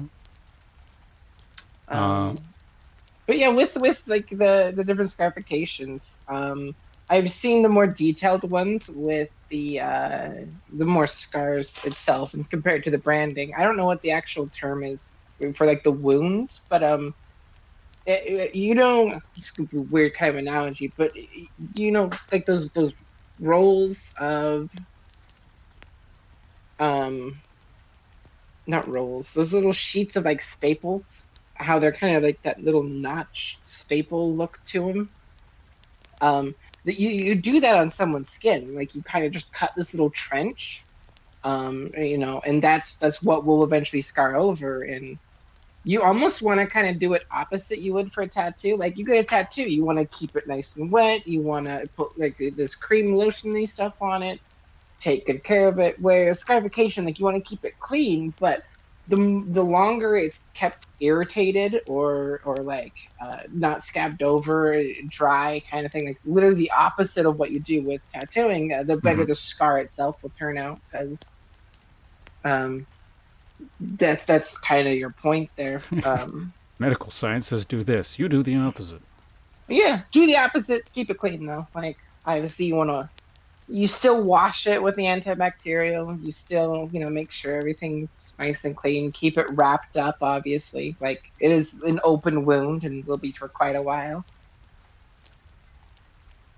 Yeah, The biggest thing I recommend if you do it is don't get a lot done at once. Because like even like one brand mark on your arm, the week of healing is a huge pain. Like it's itchy, it hurts, it's ink or ash into the wound, extra fancy. Yeah, like those prison tattoos. It's kind of how they do it. But yeah, it's you don't want to do too many at once because then you're recovering. Your whole body will kind of just ache. I made that mistake because I was like, I'll just get like my whole arm done in one go. Not a good idea. Yeah, because I guess like at that point, like a large chunk of your body is like essentially fighting to prevent infection. Essentially, I guess. It fights like your whole your whole body's trying to fight things. Your whole arm feels raw and sore, and it's just do it smart. Definitely go to someone who actually knows what they're doing. More than me, even though I've offered to do it to some friends before. Like I've branded Soul. She turned out good, and her scar, it turns out okay. Well, it sounds like it's another donation incentive here. There, and next time I go visit you, we'll give you can give me a brand thing live, and we can document the process. Go. Perfect. They also need to pay for the ticket, though. So. Yeah, that's the money. Honestly, yeah, it'll be cheap once you get here.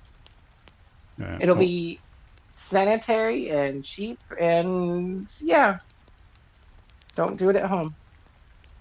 Yeah. You other people. Just if you could build chat, that would be great, and then we'll all be happy. I'm curious as to what this design is going to be. No. So that's how we get you to play brand. Sorry, was it? Flesk made a bad joke on my stream about you. Oh, I was talking about that. I assume you. I don't think he wants me to play brand. See, as much as I would probably try League again on my stream, the biggest downside is I'm not new enough that it's interesting to watch because I'm new, and I'm not good enough that it's interesting to watch because I'm good. I'm just there. It's just like, oh yeah, that's League gameplay. The reverse Goldilocks zone. Yeah. The most interesting I'll do is I'll play off meta shit like Lux Jungle was a lot of fun last I played. Kaisa Jungle's still a thing. That's not off meta. Like fuck everyone. That's a thing. It's not my fault they don't want to do it. All right. Well, this is the last general category I've written down because I don't have like super specific questions or anything. We can always keep talking about things or whatever you want to do. But super important final thing I have. Well, it's not the final thing I've written down, but final semi-specific thing I've written down. So, for some reason, let's just pretend I don't know something shows up, and you are offered the option of immortality, but you can't really think about it. You have to answer yes or no, knowing that you cannot turn off said immortality, and you have no idea what the future of the universe brings, and you will always simply exist in it. Yes, knee-jerk reaction would be yes. Because, like, yeah, you would get to a point where life would be hell because you were the only one alive. But, and, like there is all the downsides of, like, yeah, you have to live with whatever happens in the future, and you have to live through losing all these friends and everything, but... You already locked in yes, so this is you thinking after the fact, after you locked in yes. Well, even then, I still locked in yes. Like, I was still locked in yes. Like, all these things would suck, but I would love the opportunity to be able to see things on the larger scale. Like there's things that you cannot, that you can't conceive really and are short of a lifetime. Like just how the world will be in 1,000 years from now, kind of thing. Like there's none of us would ever kind of know or have any idea, but being able to to see the grand scale of like the human race as it progresses on a whole is an opportunity that I don't know if I'd want to pass up. Like there is definitely some shitty downsides to it, but Yeah, like presumably, eventually you may end up floating in a void on your own for literally all of eternity. So you just don't know what's going to come up. But at the yeah, same, like that is the shitty part. because it's But kind of a gamble. Like maybe humans in general figure out how to do something that you just gained the power to do, and then like you get to live with people, or there's enough technology that humans survive the destruction of the sun and spread out to other universes or something. But right, like you just kind of keep on going with whatever happens next. Like Gandorf the former. invincible, so I could still be shot, but I live forever. Yeah, you would. I don't. I think the form of it doesn't matter so much. It doesn't really. It's not part. It's not the intent of the question. But if you get like you wouldn't die essentially. Like you couldn't be killed. Maybe you respawn. Maybe you just stand there and you're fine. Like it doesn't. Either way, you're not going to die. Is the idea? That's fair. That's fair. Even if it is a matter of you just reincarnated. But yeah. So by that token, again, like by those rules, the planet explodes. You can't die because you're floating around in space on your own. Hmm. But so your answer is still yes. You're willing to take the risk. This is a terrible idea that you can't take back. It's a terrible idea, and I think it would be literal hell. But I don't know. My curiosity burns too much to just want to know what happens and what everyone does. Fair I want to see answer. how shit plays out. That's like the one, like I'm not much of I really like $1 million, but you can't be burned anymore. Wait, so you pay someone $1 million, you can't be burned anymore? I think Cal's basically being like, would you rather have $1 million, but if you take the money, you can't be burned anymore, like the branding and all that stuff. Which if Oh, that's the case, I'd still take the money. Because then I could open up my tavern. is it just like heat-based burning? Because you still burn yourself with acids and That's stuff? true. If I can't be burned anymore either, then like become the best firefighter out there. Some kind of fire-based supervillain?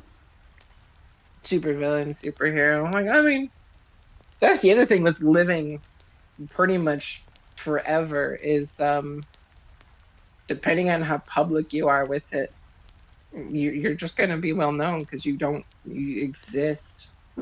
Or, the government locks you away in a lab somewhere and you never get out. Would also suck, but I'll outlive the government, damn it. You could also get just stuck in a basement somewhere, like with no way out. Yeah, the government's collapsed, but there's no one to open the door anymore. Oh god, that would suck.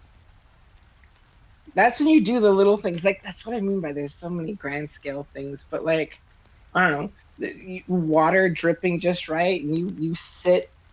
It would take so long, but like you sit and use the water to erode to make like a makeshift tool to do things like there's so much more you could kind of do with just the when your time frame goes from I only have like days or years to do things. Now it's like, now I have like millennia to do like a single task, and it's Slowly dig your way out, hopefully before like whatever tectonic plate you're on subsides and drags you beneath the crust. like there are things that would suck, but like I mean, if we're going to this degree, maybe I have other superpowers, hell, or if it's just immortality and I have to stick with everything else, like yeah, I'd still say yes. All right. Well, Ideally, the most ideal would be would just being able to live for thousands and thousands of years with an eventual end date. But if it's all or nothing, yeah, Fulescu, you got to do that in real we have the time too. game pitch time to build it. Temporal survival. Honestly, That'd be kind of cool. I've seen things. There's some games that kind of have that idea where it's like, oh, you set a task to be done. Like hell, there's one that I put a massive chalice is kind of like that.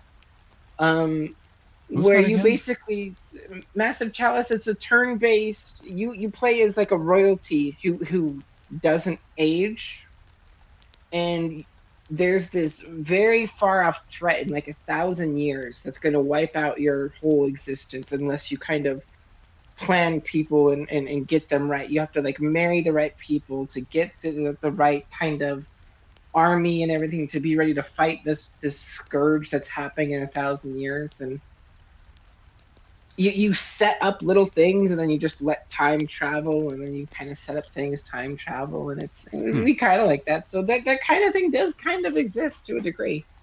And then it's a I've lot of heard of fun. this game. Yeah, I just didn't know. Like, the I concept I doesn't don't sound remember familiar at all. But because if you haven't played it, I think that's one that I told you should. let me just look it up really quickly here. I know I have it. I don't remember if you ever got it, but yeah, that's one that I'd honestly like to watch you play. Like part of the interview, I recommend a game to the interviewer. Play Massive Chalice if you haven't already. All right, I will keep that one in mind. Is it Double Fine? Yeah, that's the thing they're famous for is the Psychonauts. Isn't it?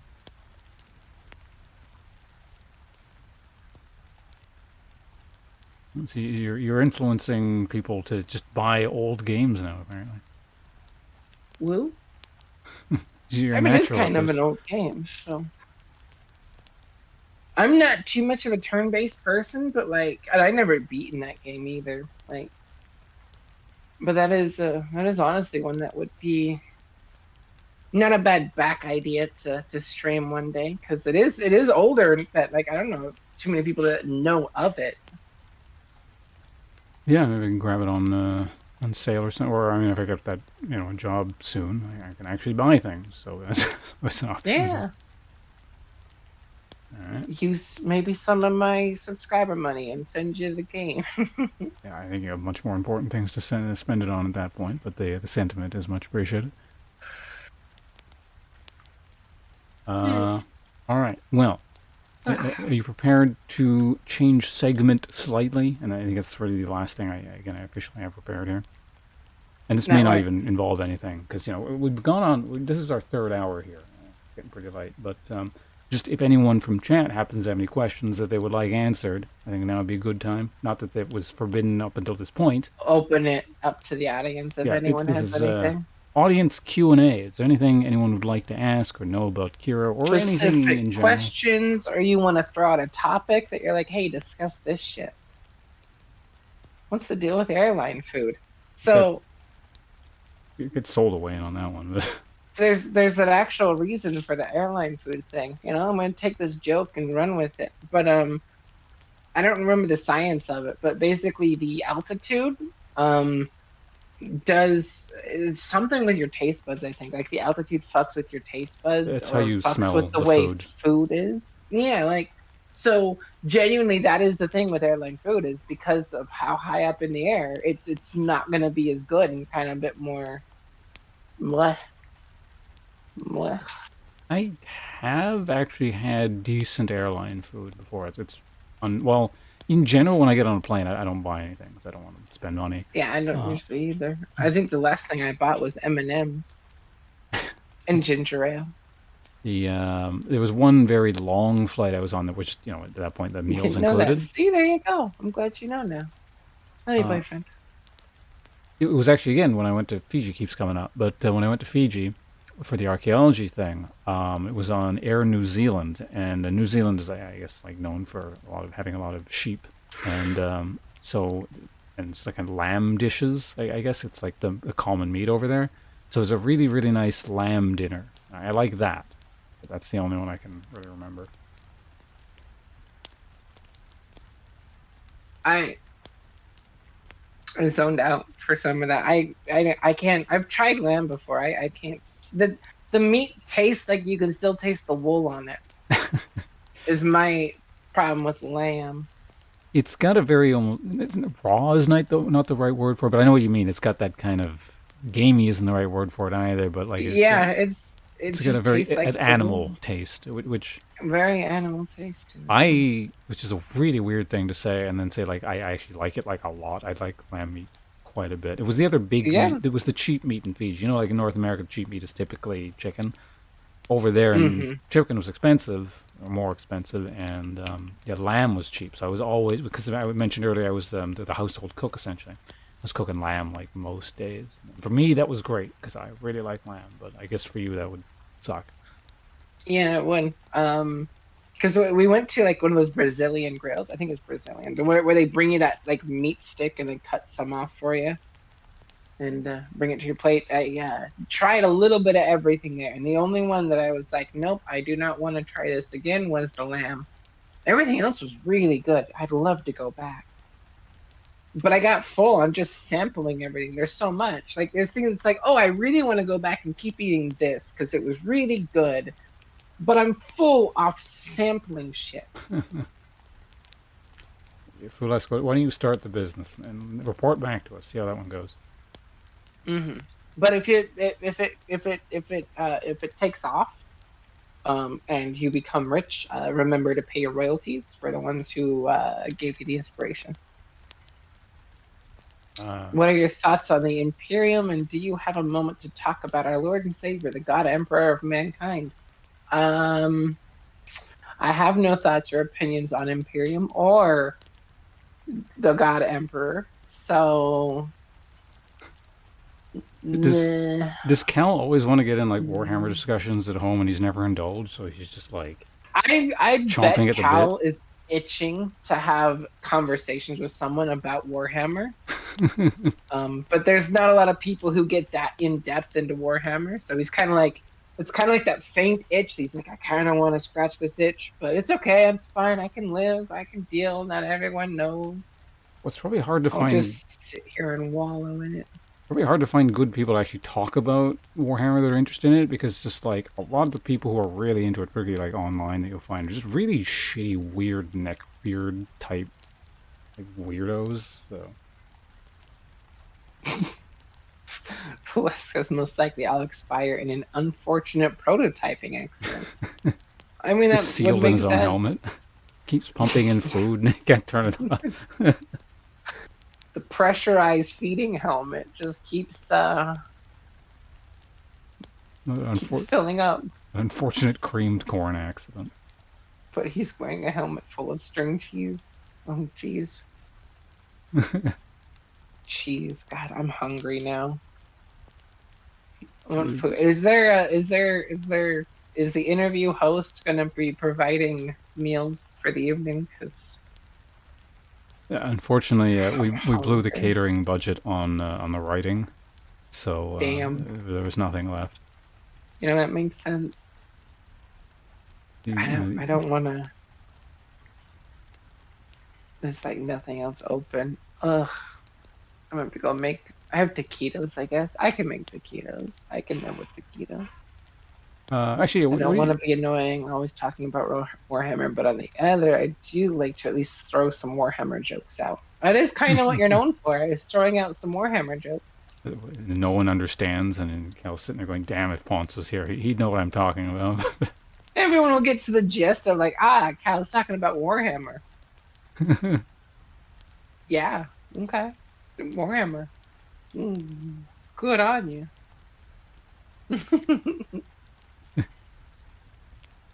So is this why he's also the household bad guy that has to tell people what to do,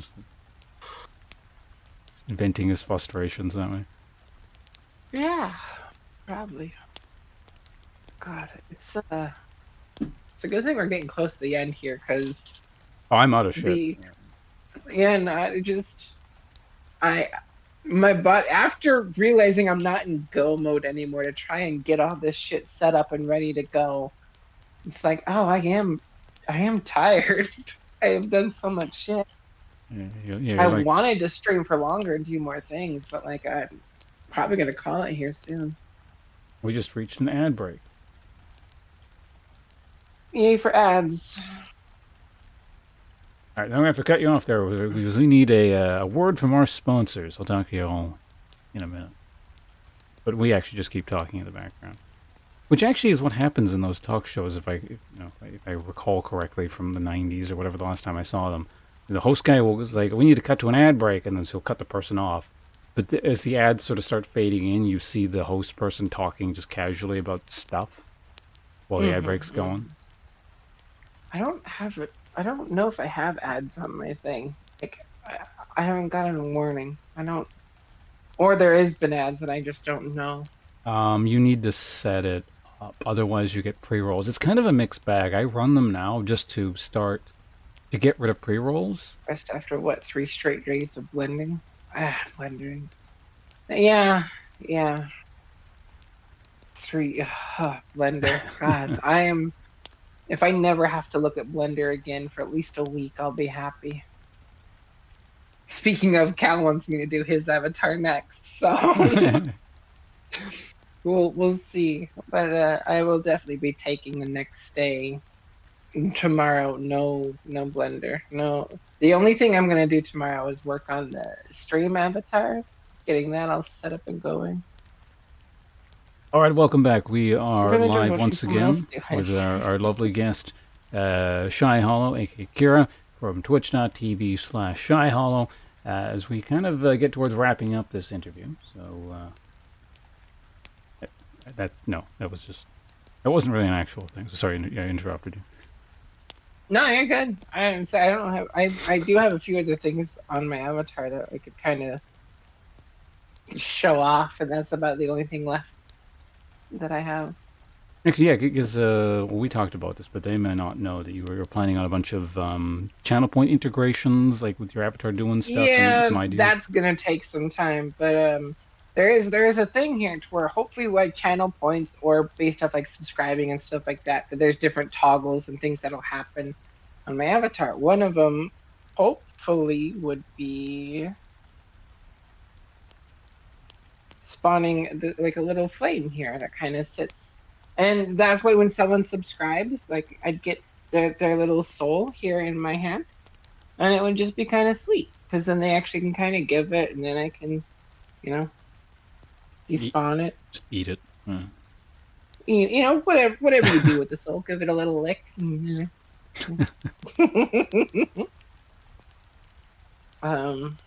Different things based on the tier subscription. Different things, And then I got the spell system. This was on here previously. I'll occasionally play with this on stream. That's actually a new expression that I haven't seen before. Like where your eyes go really tiny, like you're surprised.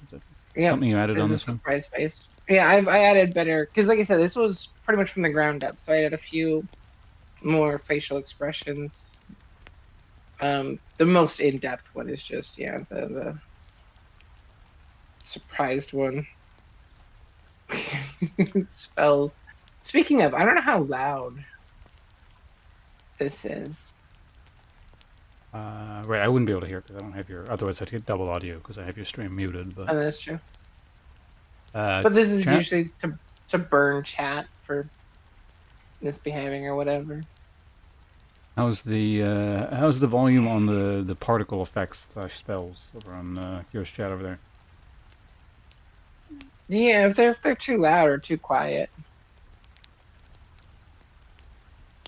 It's loud, but not like terribly loud. I mean, that's kind of good. It's a little off stream. We got two conflicting answers, like diametrically opposed answers. Maybe a little quiet relative to the voice. I'd rather it a little quiet because the sounds aren't that. Isn't that big of a deal. But yeah, I mean, the whole lore of the thing was of my VTuber was getting burned at the stake for falling under the influence of a witch and becoming burned for lesbianism, as you do, as you do. Right, I guess we touched on your lore, but never went into specifics. So yeah, when you give us a spiel here, like. and then selling my soul to who or whatever would listen to pretty much fuck over all the people who fucked me over. And in return, I now have to collect souls. Is there a set amount you need, or is you got to keep going it? Nope, just my boss prefers I get, so many. If I want to be a good employee, I need to keep so many and all that fun stuff. So Is the that's why boss everything on my channel is kind of themed around your souls and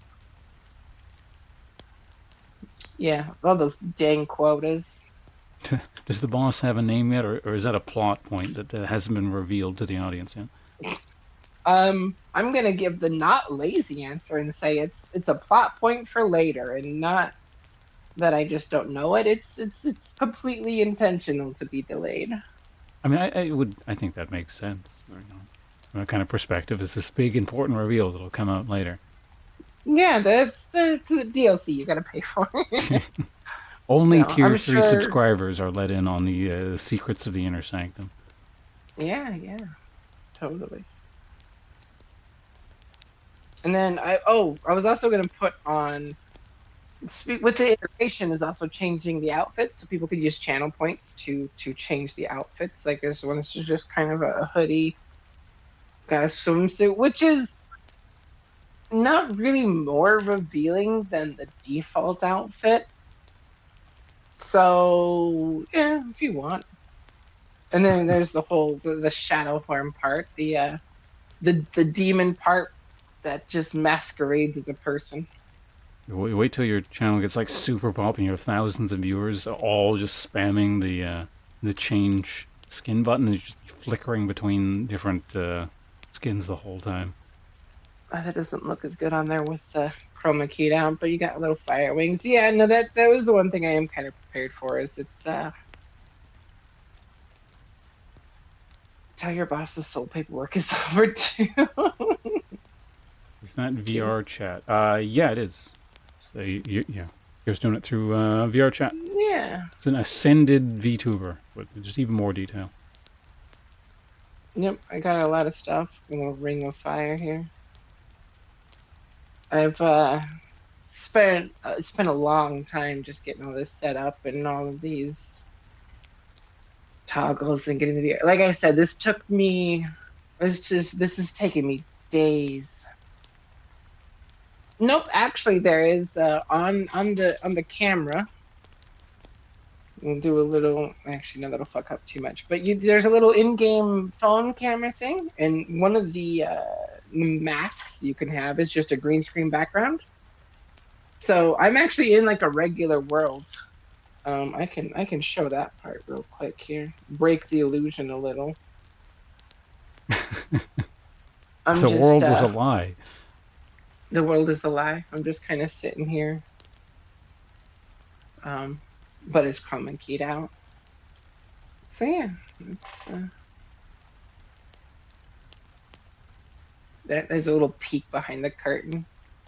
But because yeah, I didn't like VTubing and rigging and all that stuff is very different from the whole VR chat thing and 3D models. And since I already learned this to make commissions to sell avatars, so like I mean, if anyone wants me to make an avatar for them, it's not cheap, but I do that service. Yeah, it's like a side business now.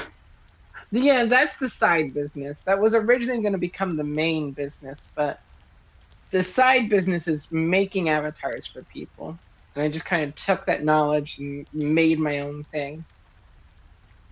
So this is a model that I've made. I mostly just stuck all the things together and put on all of the little doodads. How not cheap is not cheap. If you want a custom one with to the degree that I have done on this one, you're probably looking at around $300 to $400. I mean, Maybe even more than that, because like if I factor time into making it, yeah, time, depends. labor stuff. It seems like a pretty reasonable. Like The minimum I think at this point would be about $100. But that's doing custom stuff again. Like if you want me just to kind of like if you have an avatar package you found online that you want help uploading and like edited maybe a little bit, like $40 maybe, and kind of get that all done for you. But like if you want custom shit put together through Blender, making sure all that works, the whole kit and caboodle, it can be anywhere from $180 to $1,000 would be the like high end, but that's like you want a shit ton of stuff that would take a good chunk of time. But at the moment, I don't think I'd charge much more than like 400, 500, depending on the amount of detail someone wants. And no rush jobs either. Someone's like, "Oh, I need this by like a week," and it's like, "I no, I can't guarantee this avatar. In theory, should have taken me 4 days, and I think it took me a week.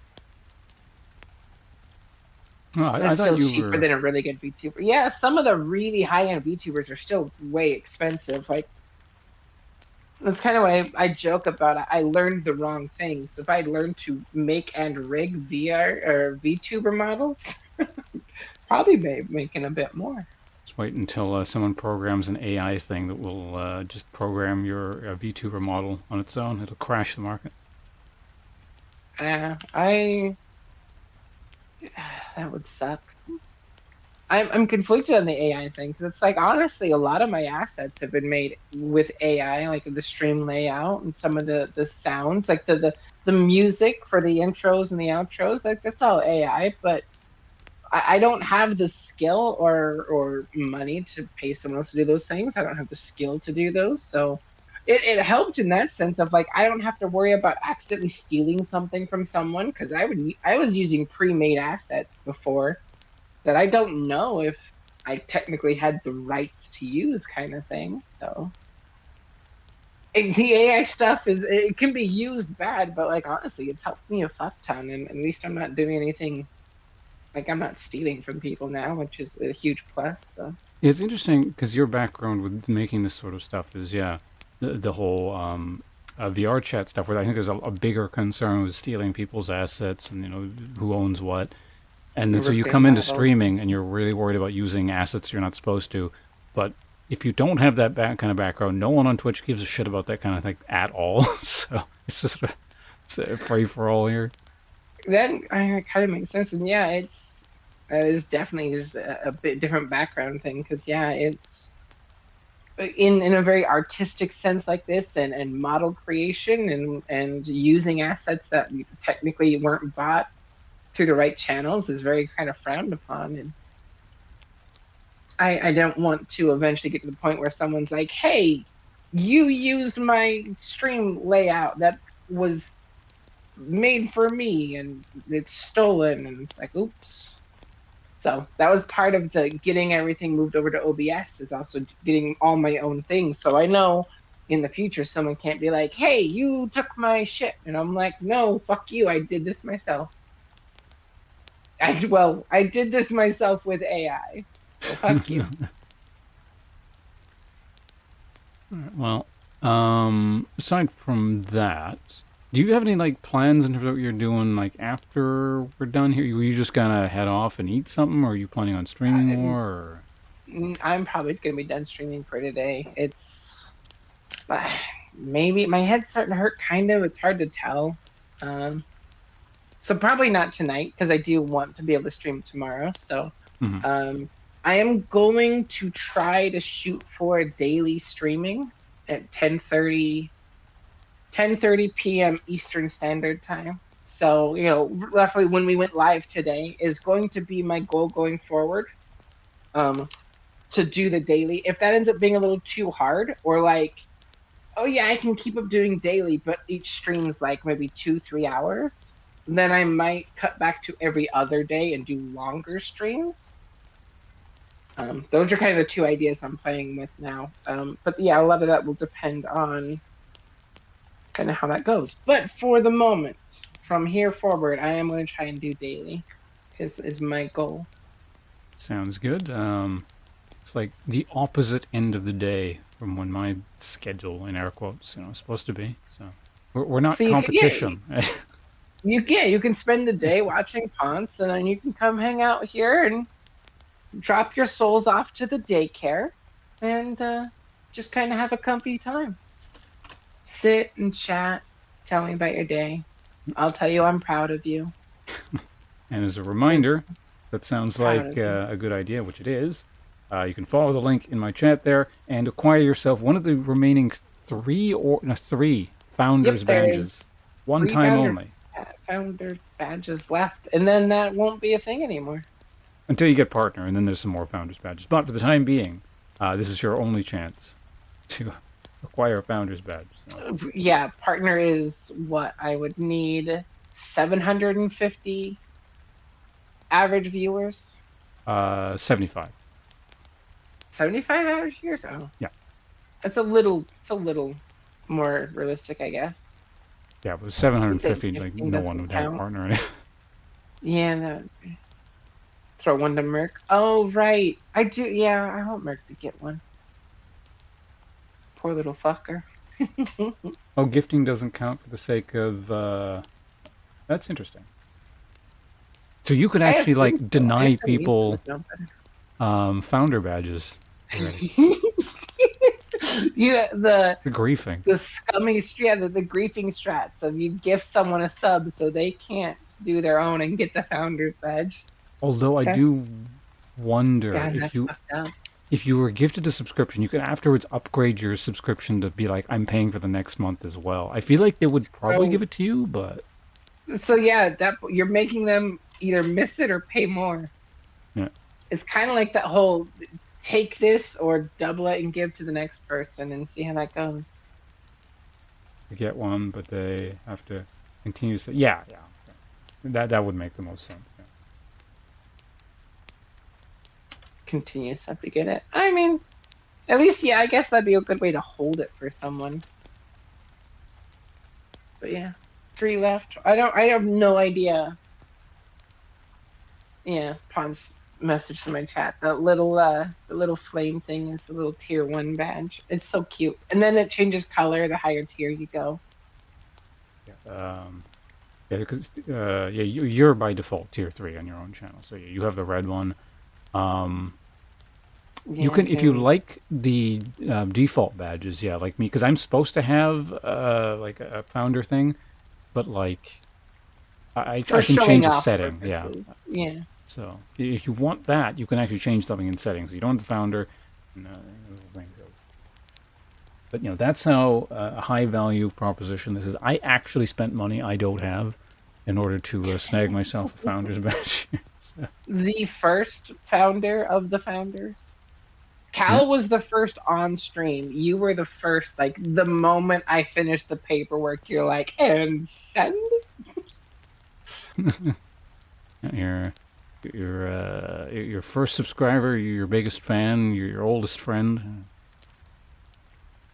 So what else can I claim here?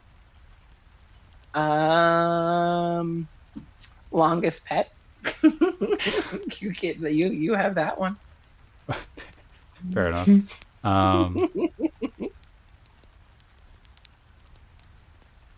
There's got to be some. I feel like there was another thing in there. Yeah, I a distinction I can claim. Because was I your first viewer in your first stream? Oh, that's a good question.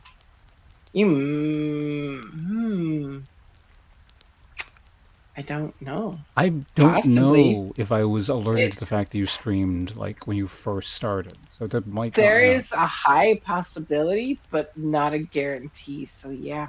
Like you might just not have mentioned it, and then I found out some months later or something. So. Yeah, it's possible. I don't know. I'm pretty sure that I don't even know what I did for my first stream. I know the first trying to get into it was speedrunning. Which, hell, like at some point, that would be kind of an amusing stream to just go back and see how quick I could do a speedrun of the game that I used to do that I haven't played in forever and a half. Remember you, yeah, speedrunning a few things. Obviously, the recent one was the Resident Evil, but there was also like a Donkey Kong thing, and before that, it was like a Oh Zelda thing, I yeah, think. I did try to learn DK64. Um, that didn't go well. Mostly because I had different hardware compared to speedrun Massive Chalice. I mean, I can speedrun to the end. I just won't win. Because that's the other downside is with most speedrunning, you have to be able to beat the game. About the only other one that I would feel comfortable trying to speedrun, quote unquote, would probably be Dark Souls 3, which is done before again. Like I don't really have much more to add to Dark Souls aside from the fact that I'm kind of good at it. What was the other one you used to? I swear you used to swear like speedrun a Zelda game or something along those lines. It was before Donkey Kong, I think. It was like one of the really old ones. Oh, I had tried. Well, I don't know if it was one of the first ones, but I did try with the Link's Awakening when they that new remake came out for the Switch. I did try a little bit on that one, which I did okay up until a new strat came out that I didn't like, and I was just like, oh, Maybe because yeah, I can't think of anything else though. maybe it wasn't a speed. Maybe we were just casually playing it. I swear it was like an older, not like super old, but like an. Did you ever stream Twilight Princess? Mm-mm, mm-mm. I wonder what the hell that was. I remember you like jumping around in like a jungly-ish kind of area, but and then it wasn't Donkey Kong. So yeah, who I'd be knows? willing to do randomizers. I've never done them before because randomizers look fun, but the same thing is a game that I know well enough. Like, there's not a lot of games that I feel like I know inside and out to do. The DK64 randomizer, yeah. I last time I fully played that was when I was little. I was living on the farm still, so that tells you how long that's been.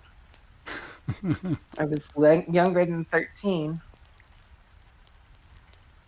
Yeah, you have to go out and milk cows, and then you'd be allowed to come in and play Donkey Kong. There's times like that. You joke, but I did honestly like, oh, home from school. I had an hour to either watch TV shows or do homework, and then we had to go milk the cows. So Oh, like, it was an afternoon thing. oh, because it was done. I think at first it was done 3 times a day, but then my uncle switched it to just 2 times a day. And at first, the cows were because the downside with doing that is the cows get used to producing and having that happen to where they would be very grumpy and very irritable towards the end of the day because they didn't get because I don't know if anyone knows this, but cows can produce too much milk to where it's Yeah, uncomfortable, and that kind of needs to be. I mean, it's our fault that happens because of they were just bred because that way. Yeah. humans they're just kind of bred to do that at that point. So they kind of want to get that all out of there. So if you deny them, they get irritable, and so What's that interesting? was yeah. We're getting cow lore here because I didn't know that was done multiple times. I thought it was just done like once in the morning, and that'd be kind of it. But I don't know. It can come back quite a bit. It I think the reason it moved to twice a day is because they weren't as full at that point. But then pushing it back meant that they're going to be more full because they were so used to it, and so yeah, you can do it multiple times a day. hmm.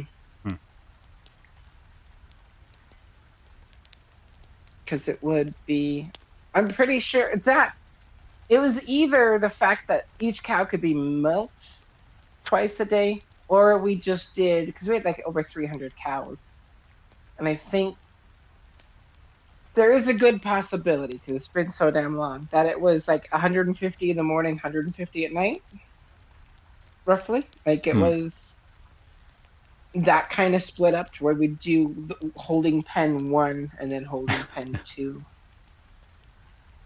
Remember the other time this whole dairy farm thing came up on stream is it was during that cat game, Stray, and I was trying to determine where a photograph was taken. Or it wasn't like actual part of the game. It was me trying to determine lore based off of things in the environment.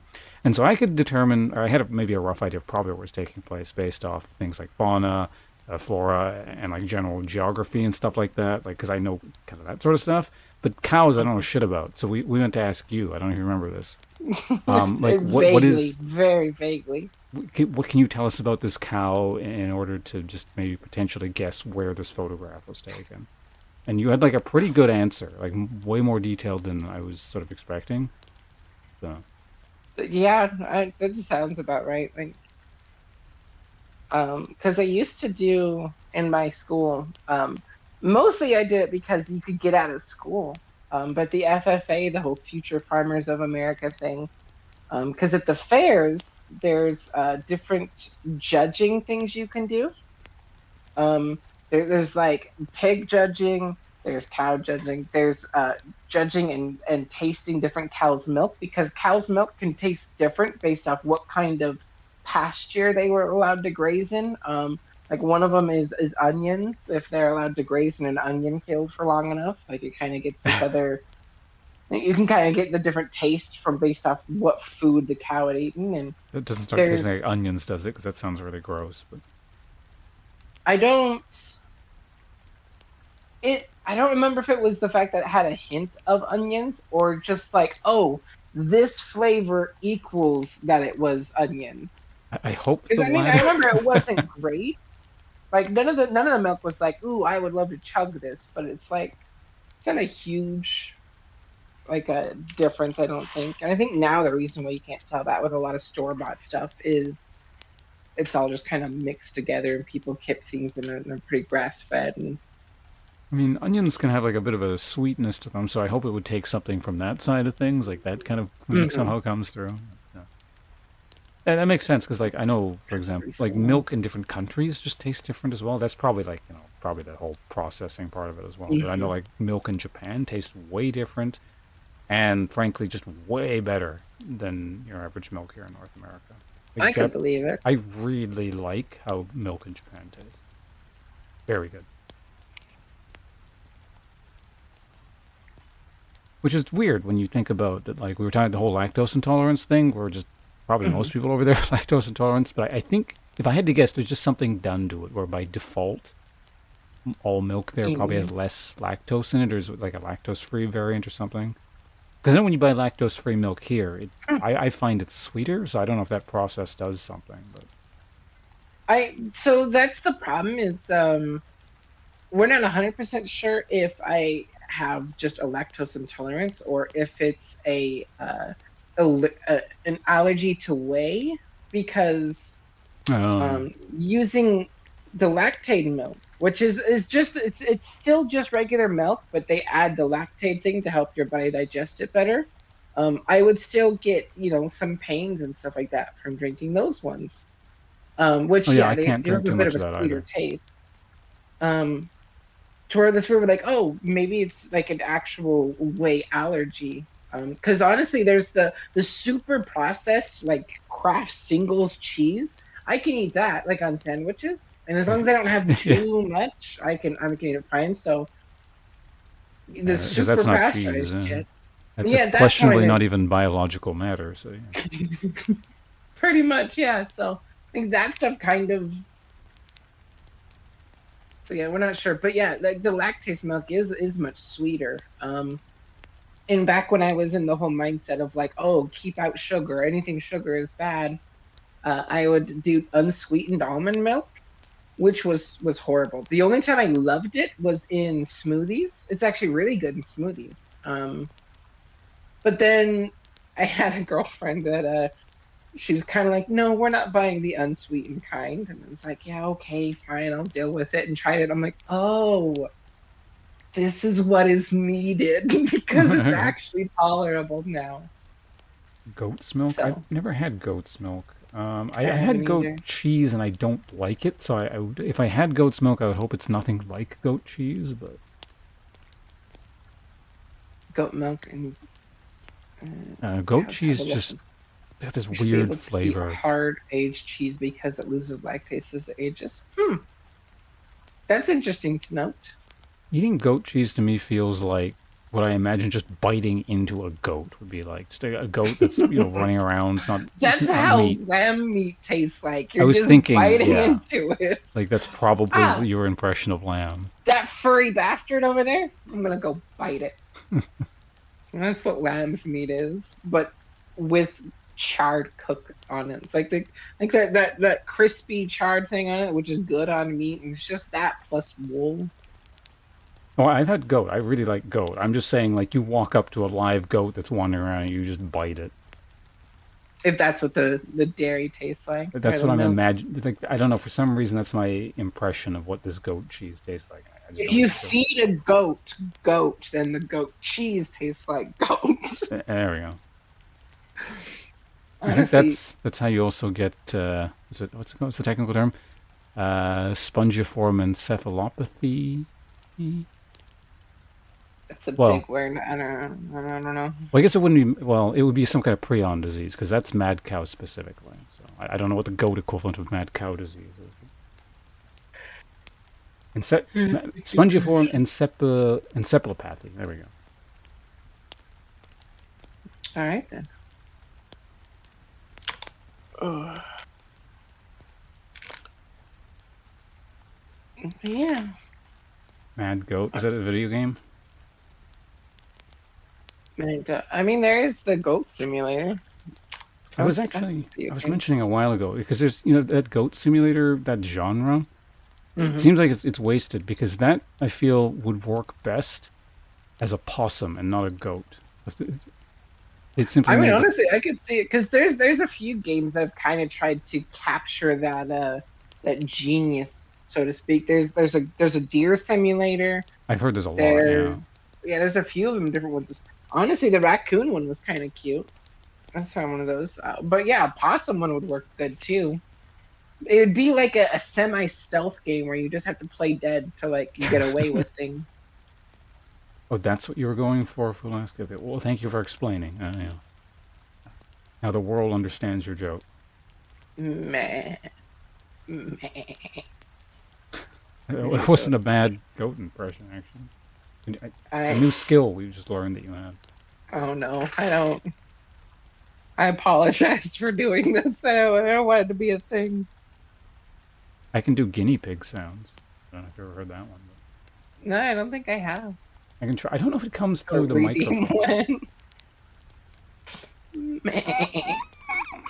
I mean, demon goats is a whole theme. And it kind of works. Just got.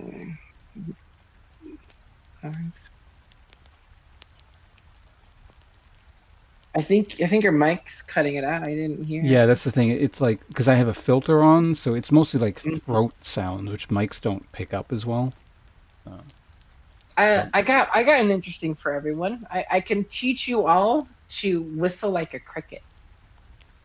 That's something we had a substitute teacher in school teach us that one day, and it's an interesting thing. So what you're gonna do is you're gonna kind of build up some saliva here as you do. Um, when you kind of growl and you get all that kind of saliva in your throat, and it gets that kind of like rumbly kind of feeling. that's how I do some of the voices for streaming. Yeah. So you're gonna try, and you kind of get that into the back of your throat, and you want to. Uh, it kind of sounds gross, but almost kind of gargle it a little, and you almost kind of like this roaring kind of sound from your throat. It's Is this been a also while how? since I've even attempted to it, but you kind of, as you do that, you whistle and you do it kind of in bursts, and it can sound like the whole cricket thing. Is that how you do the death metal singing? I kind of. I haven't tried that stuff in forever. I cannot do those two things simultaneously.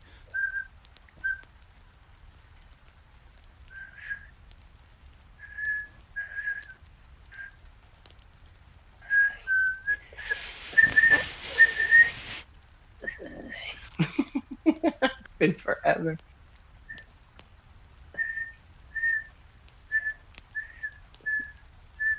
This is an interesting direction for our interview we've gone. I wasn't expecting on like winding down on this sort of note.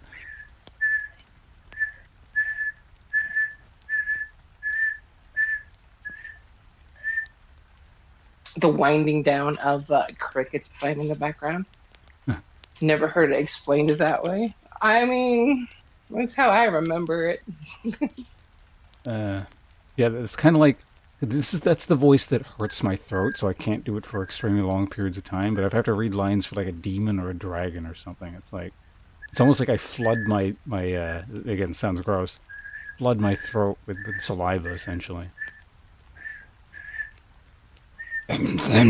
Speak not. I don't want to do it because it's gonna actually hurt my throat. But.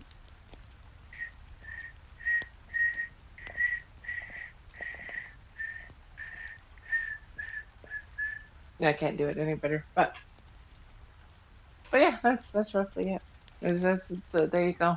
It's a skill you can all go out and infect the world with. Sound like a cricket and or jank bootleg demon. Mm-hmm. Once you know how to do that, you can break into other things, And then it's all about combining shit. And it's actually related, I think, how you do death metal growling and Mongolian and Tuvan throat singing, I think. Yeah, there is. I was looking into it at one point, and I know there is like a way to do that you want to avoid, so it doesn't damage your throat and your voice. And there's another way to do it. Death metal or throat singing? It's been so long. Or both, I imagine. A little bit of both, I would imagine. Yeah.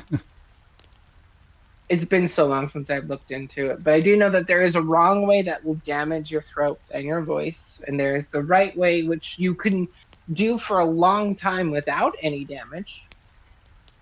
So if you're going to do it, look into it. You're actually someone who knows what the fuck they're doing. Or driving sometimes. See, this is another good thing about Fool Us, because we can, whenever you bring up something just weird that you might have entry level knowledge into, Fool Us has already actually looked into it for some weird reason. That kind of makes sense, the way that Fulesque mentioned, just like, I haven't heard it explained that way. And it's like, oh, so you have some idea of whistling like a cricket. That's a very weird niche thing that I thought was really weird that my math substitute teacher taught us. That was his way of making sure we all behaved. He's like, oh, if you all behave, I'll teach you how to whistle like a cricket at the end of class. And it worked. Like, most of the class behaved. It was weird.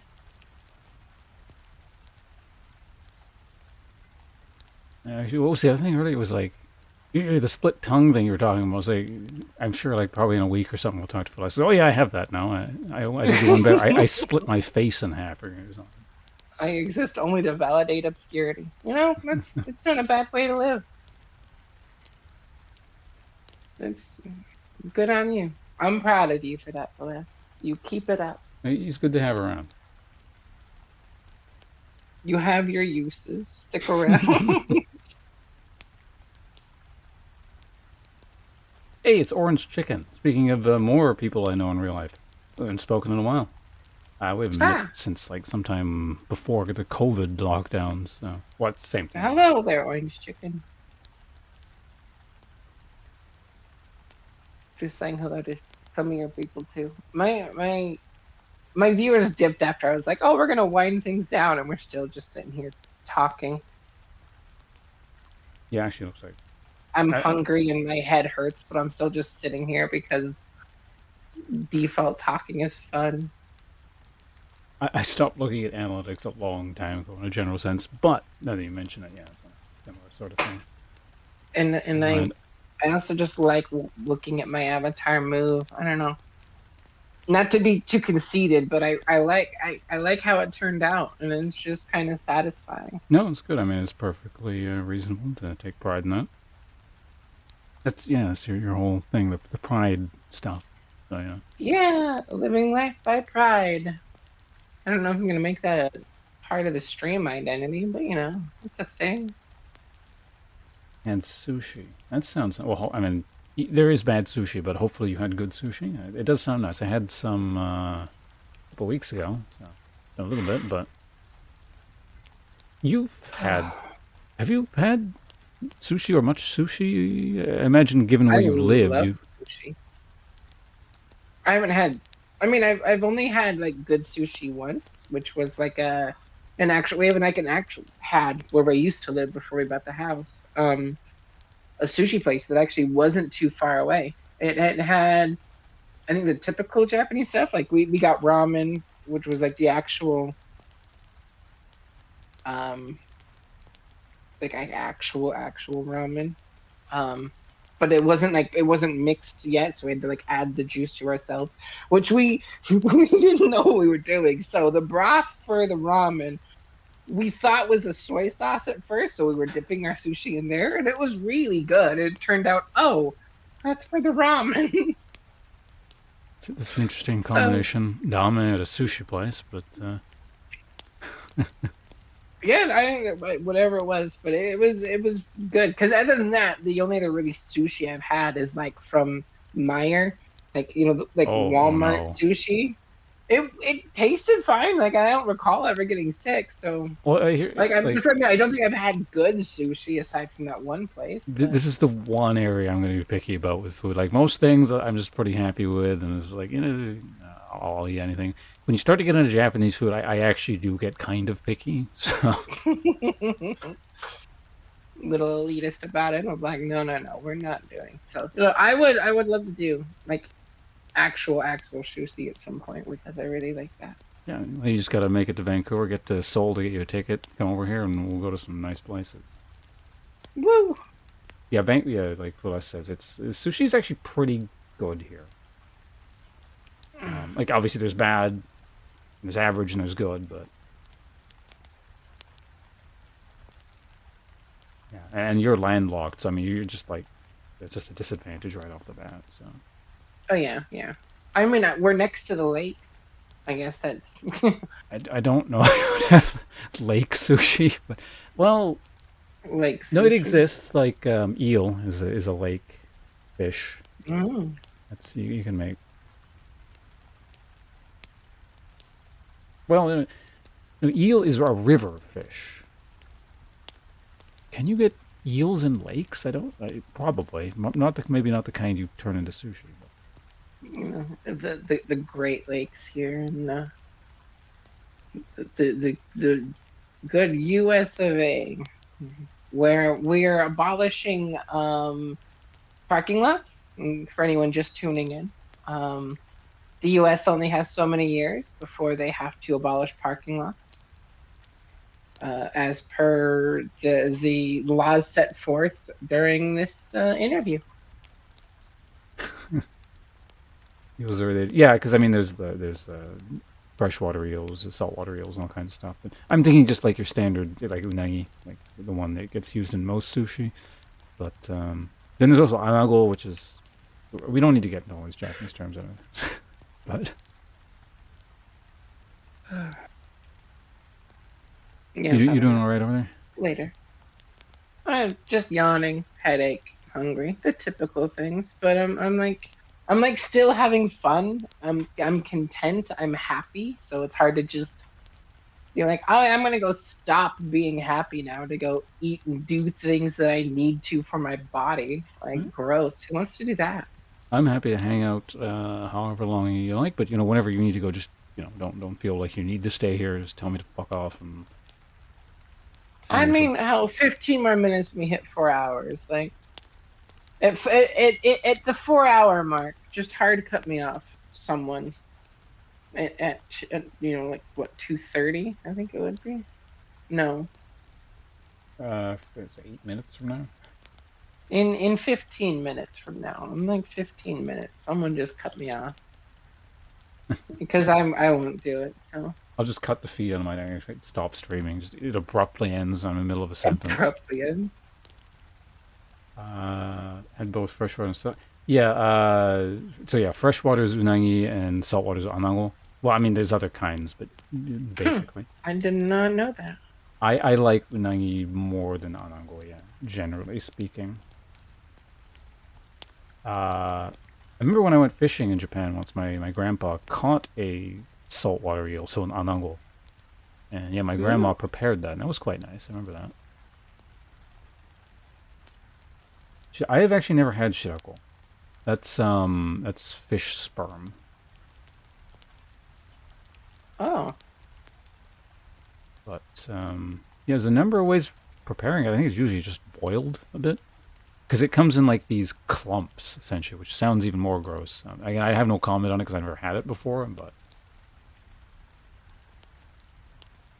it's considered, well, I guess, a delicacy of sorts. Like it's considered good.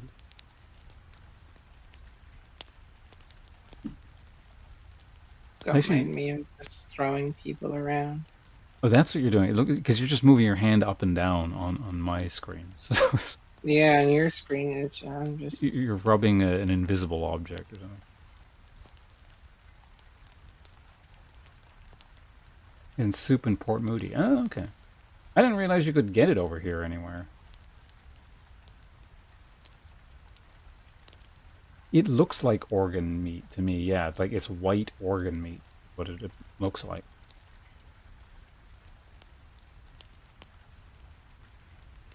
There you go. People can get stars now. Are It's you like feeding a fish tank, just dropping in some stars. There you go.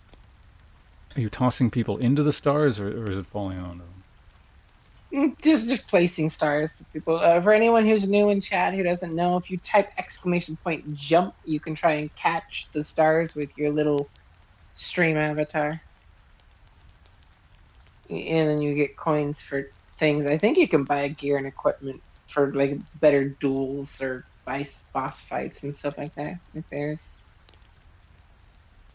it's cute watching the people, jump and do things. It's like a fish tank I can feed. Push. Was that the famous expensive one? I can't remember. Or was that with like Tojo's or something like that? No, it starts with a T.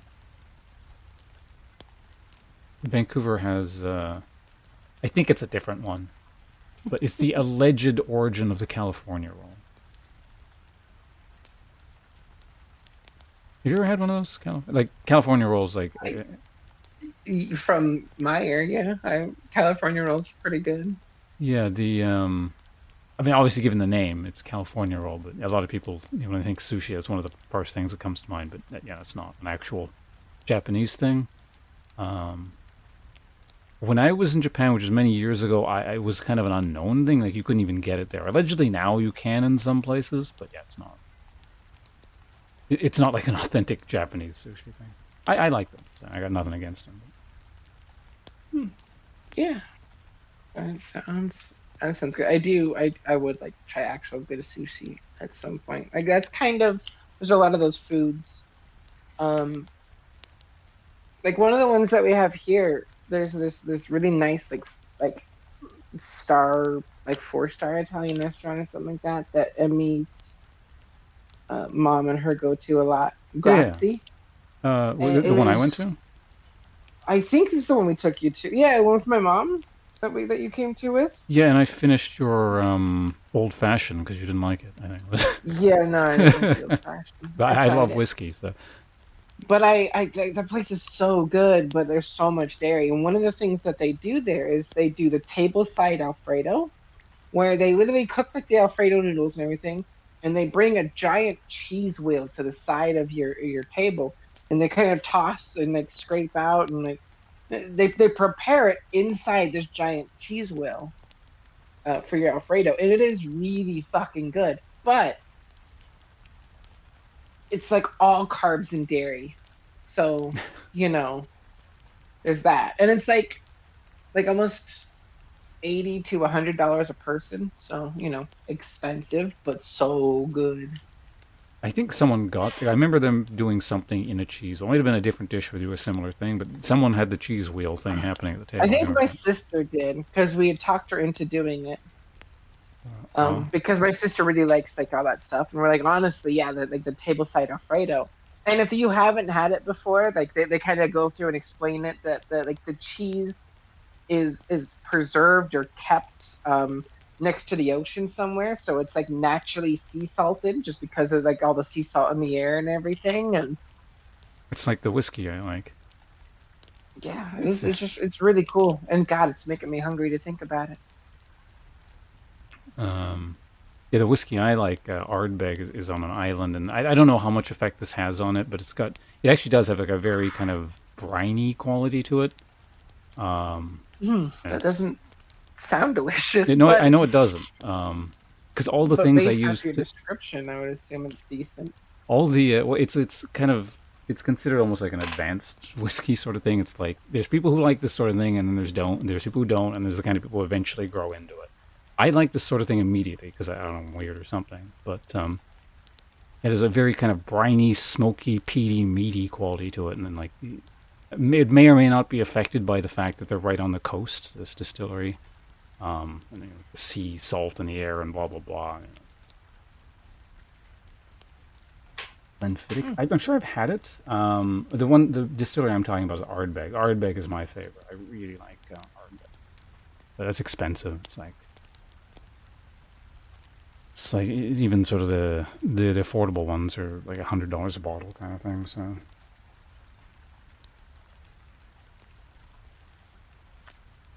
I remember at the restaurant I got the carbonara, I think, and they did something at the table with some kind of glass vacuum tube thing or something. I don't remember what they did, but maybe the egg whites got heated or something. I don't know. It sounds good. God, 3 minutes. Gotta make it 3 more minutes. I mean, you know, I was just thinking, honestly, I might still cut it here just because, yeah, I'm zoning out enough. I'm hungry. I'm actually really hungry too. I Hmm. didn't really eat anything. Like, granted, I woke up recently-ish, but like I didn't really eat anything before we went live, so I haven't really had. Wait, have I not eaten anything today? It is possible. Yeah, I think I'm only had a sandwich. I do have a job for you. If you could just clip out the beginning and the end of the interview so I can put it on my YouTube channel. Right, Because from your perspective would be better for. Oh, you want from like my stream? Your VOD on my YouTube channel for the interview. Sure, yeah, I can. It doesn't like I have to be said, right now. Like this isn't like any kind of time frame. Hell, you could do this tomorrow. Like I don't think I'll be uploading it tonight anyway. But just at some point, if you wouldn't mind, just kind of clipping it from your intro until natural ending point.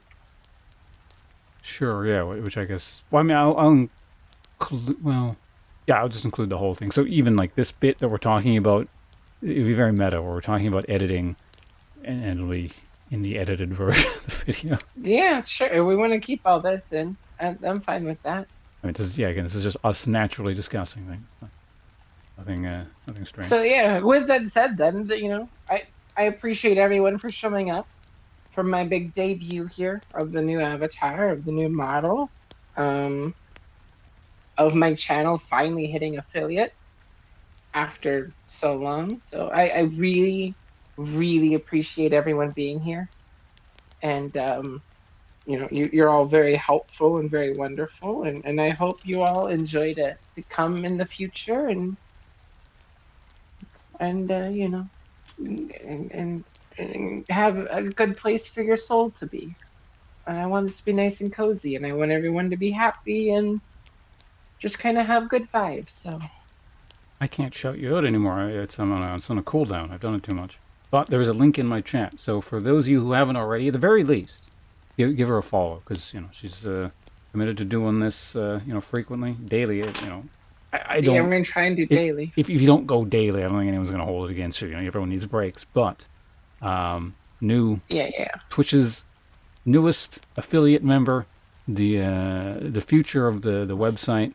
Get in on the ground floor as everything gets started up. You can brag to your friends down the line that I was here at the beginning when with the all founders. 'Cause media on Earth. there is 3 more founders. It'd be the first 10 people with a special badge. And then when So, you're up on billboards, and stuff, and you got TV commercials, so you going on stuff. You can tell your friends, it's like, hey, I know her from the when her stream first started, and then they'll be like, you're lying, orange chicken.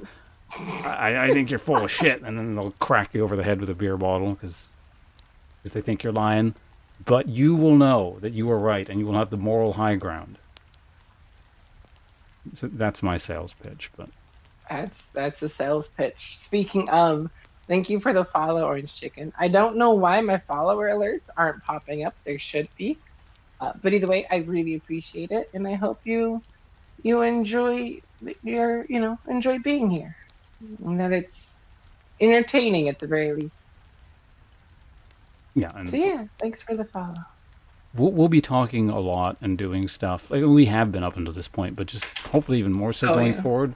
So you may as well just follow our channel right now. Just do it. I kidnap Pawnce a lot for a lot of games. Like honestly, if I'm doing a multiplayer game where there is a slot open and he has he's not busy, he will more often than not be on my stream. So if you want double the Pawnce, follow over here. Yeah, she'll usually rescue me from some shitty game I'm playing because it's a new release. And God, the controls suck in this thing. I'm gonna make Pawnce play League tomorrow. Everyone tune in. I'm cutting that part out. In the the clip ends there. I'm bringing Pawnce back for League. Cut. To be fair, I think you're probably the only person that can convince me to do that. So. Oh yeah, I know I could. If I was like, hey, honestly, I kind of want to play because there's a new map. I will admit, I'm itching to try the new map. Is there? I just don't itch enough. Yeah, they did a lot of updates with kind of the map and new items and stuff. And it's like, oh, that'd be kind of amusing to go back. But I think I would want to go in with a full team again. So I would definitely try to kidnap you and anyone else I could. Because I don't want to play. I don't want randos in my team that are gonna bitch oh, you don't know that. You don't know the new items, or you didn't know that the map had this part. And it's like, no, fuck off. I don't. No. Last I played was fucking 3 years ago, I think, when it was for real. Orange, I like you, but I don't like you that much. Watch it or I'll kill you. Hey, once I leave. Also, hello, Bastet. Yeah, if I do get Pawnce, in the league again, I will make sure either him or I stream it. So we might as well get something out of it. So if anyone misses Pawnce playing League, stick around. Bastet, have you followed the link? And have you done it yet? Go everyone else too. Go follow ShyHolo. But are we good then? Can I? Are we cutting on? Okay, so the clip ends right before I started talking like this. This is me waving at the screen to know, so I can use this as a visual marker to know that the thing should have ended 30 seconds before this. So that's the end of the video. Thank you again, everyone, for tuning in. It's in. This has been once again our first ever interview on Twitch.tv/Pawnce, featuring the always lovely, always wonderful, the beautiful and talented ShyHolo, aka Kira, Soul Collector, who again is a new affiliate, the Twitch.tv's hottest IP. Thanks for hanging out. Goodbye.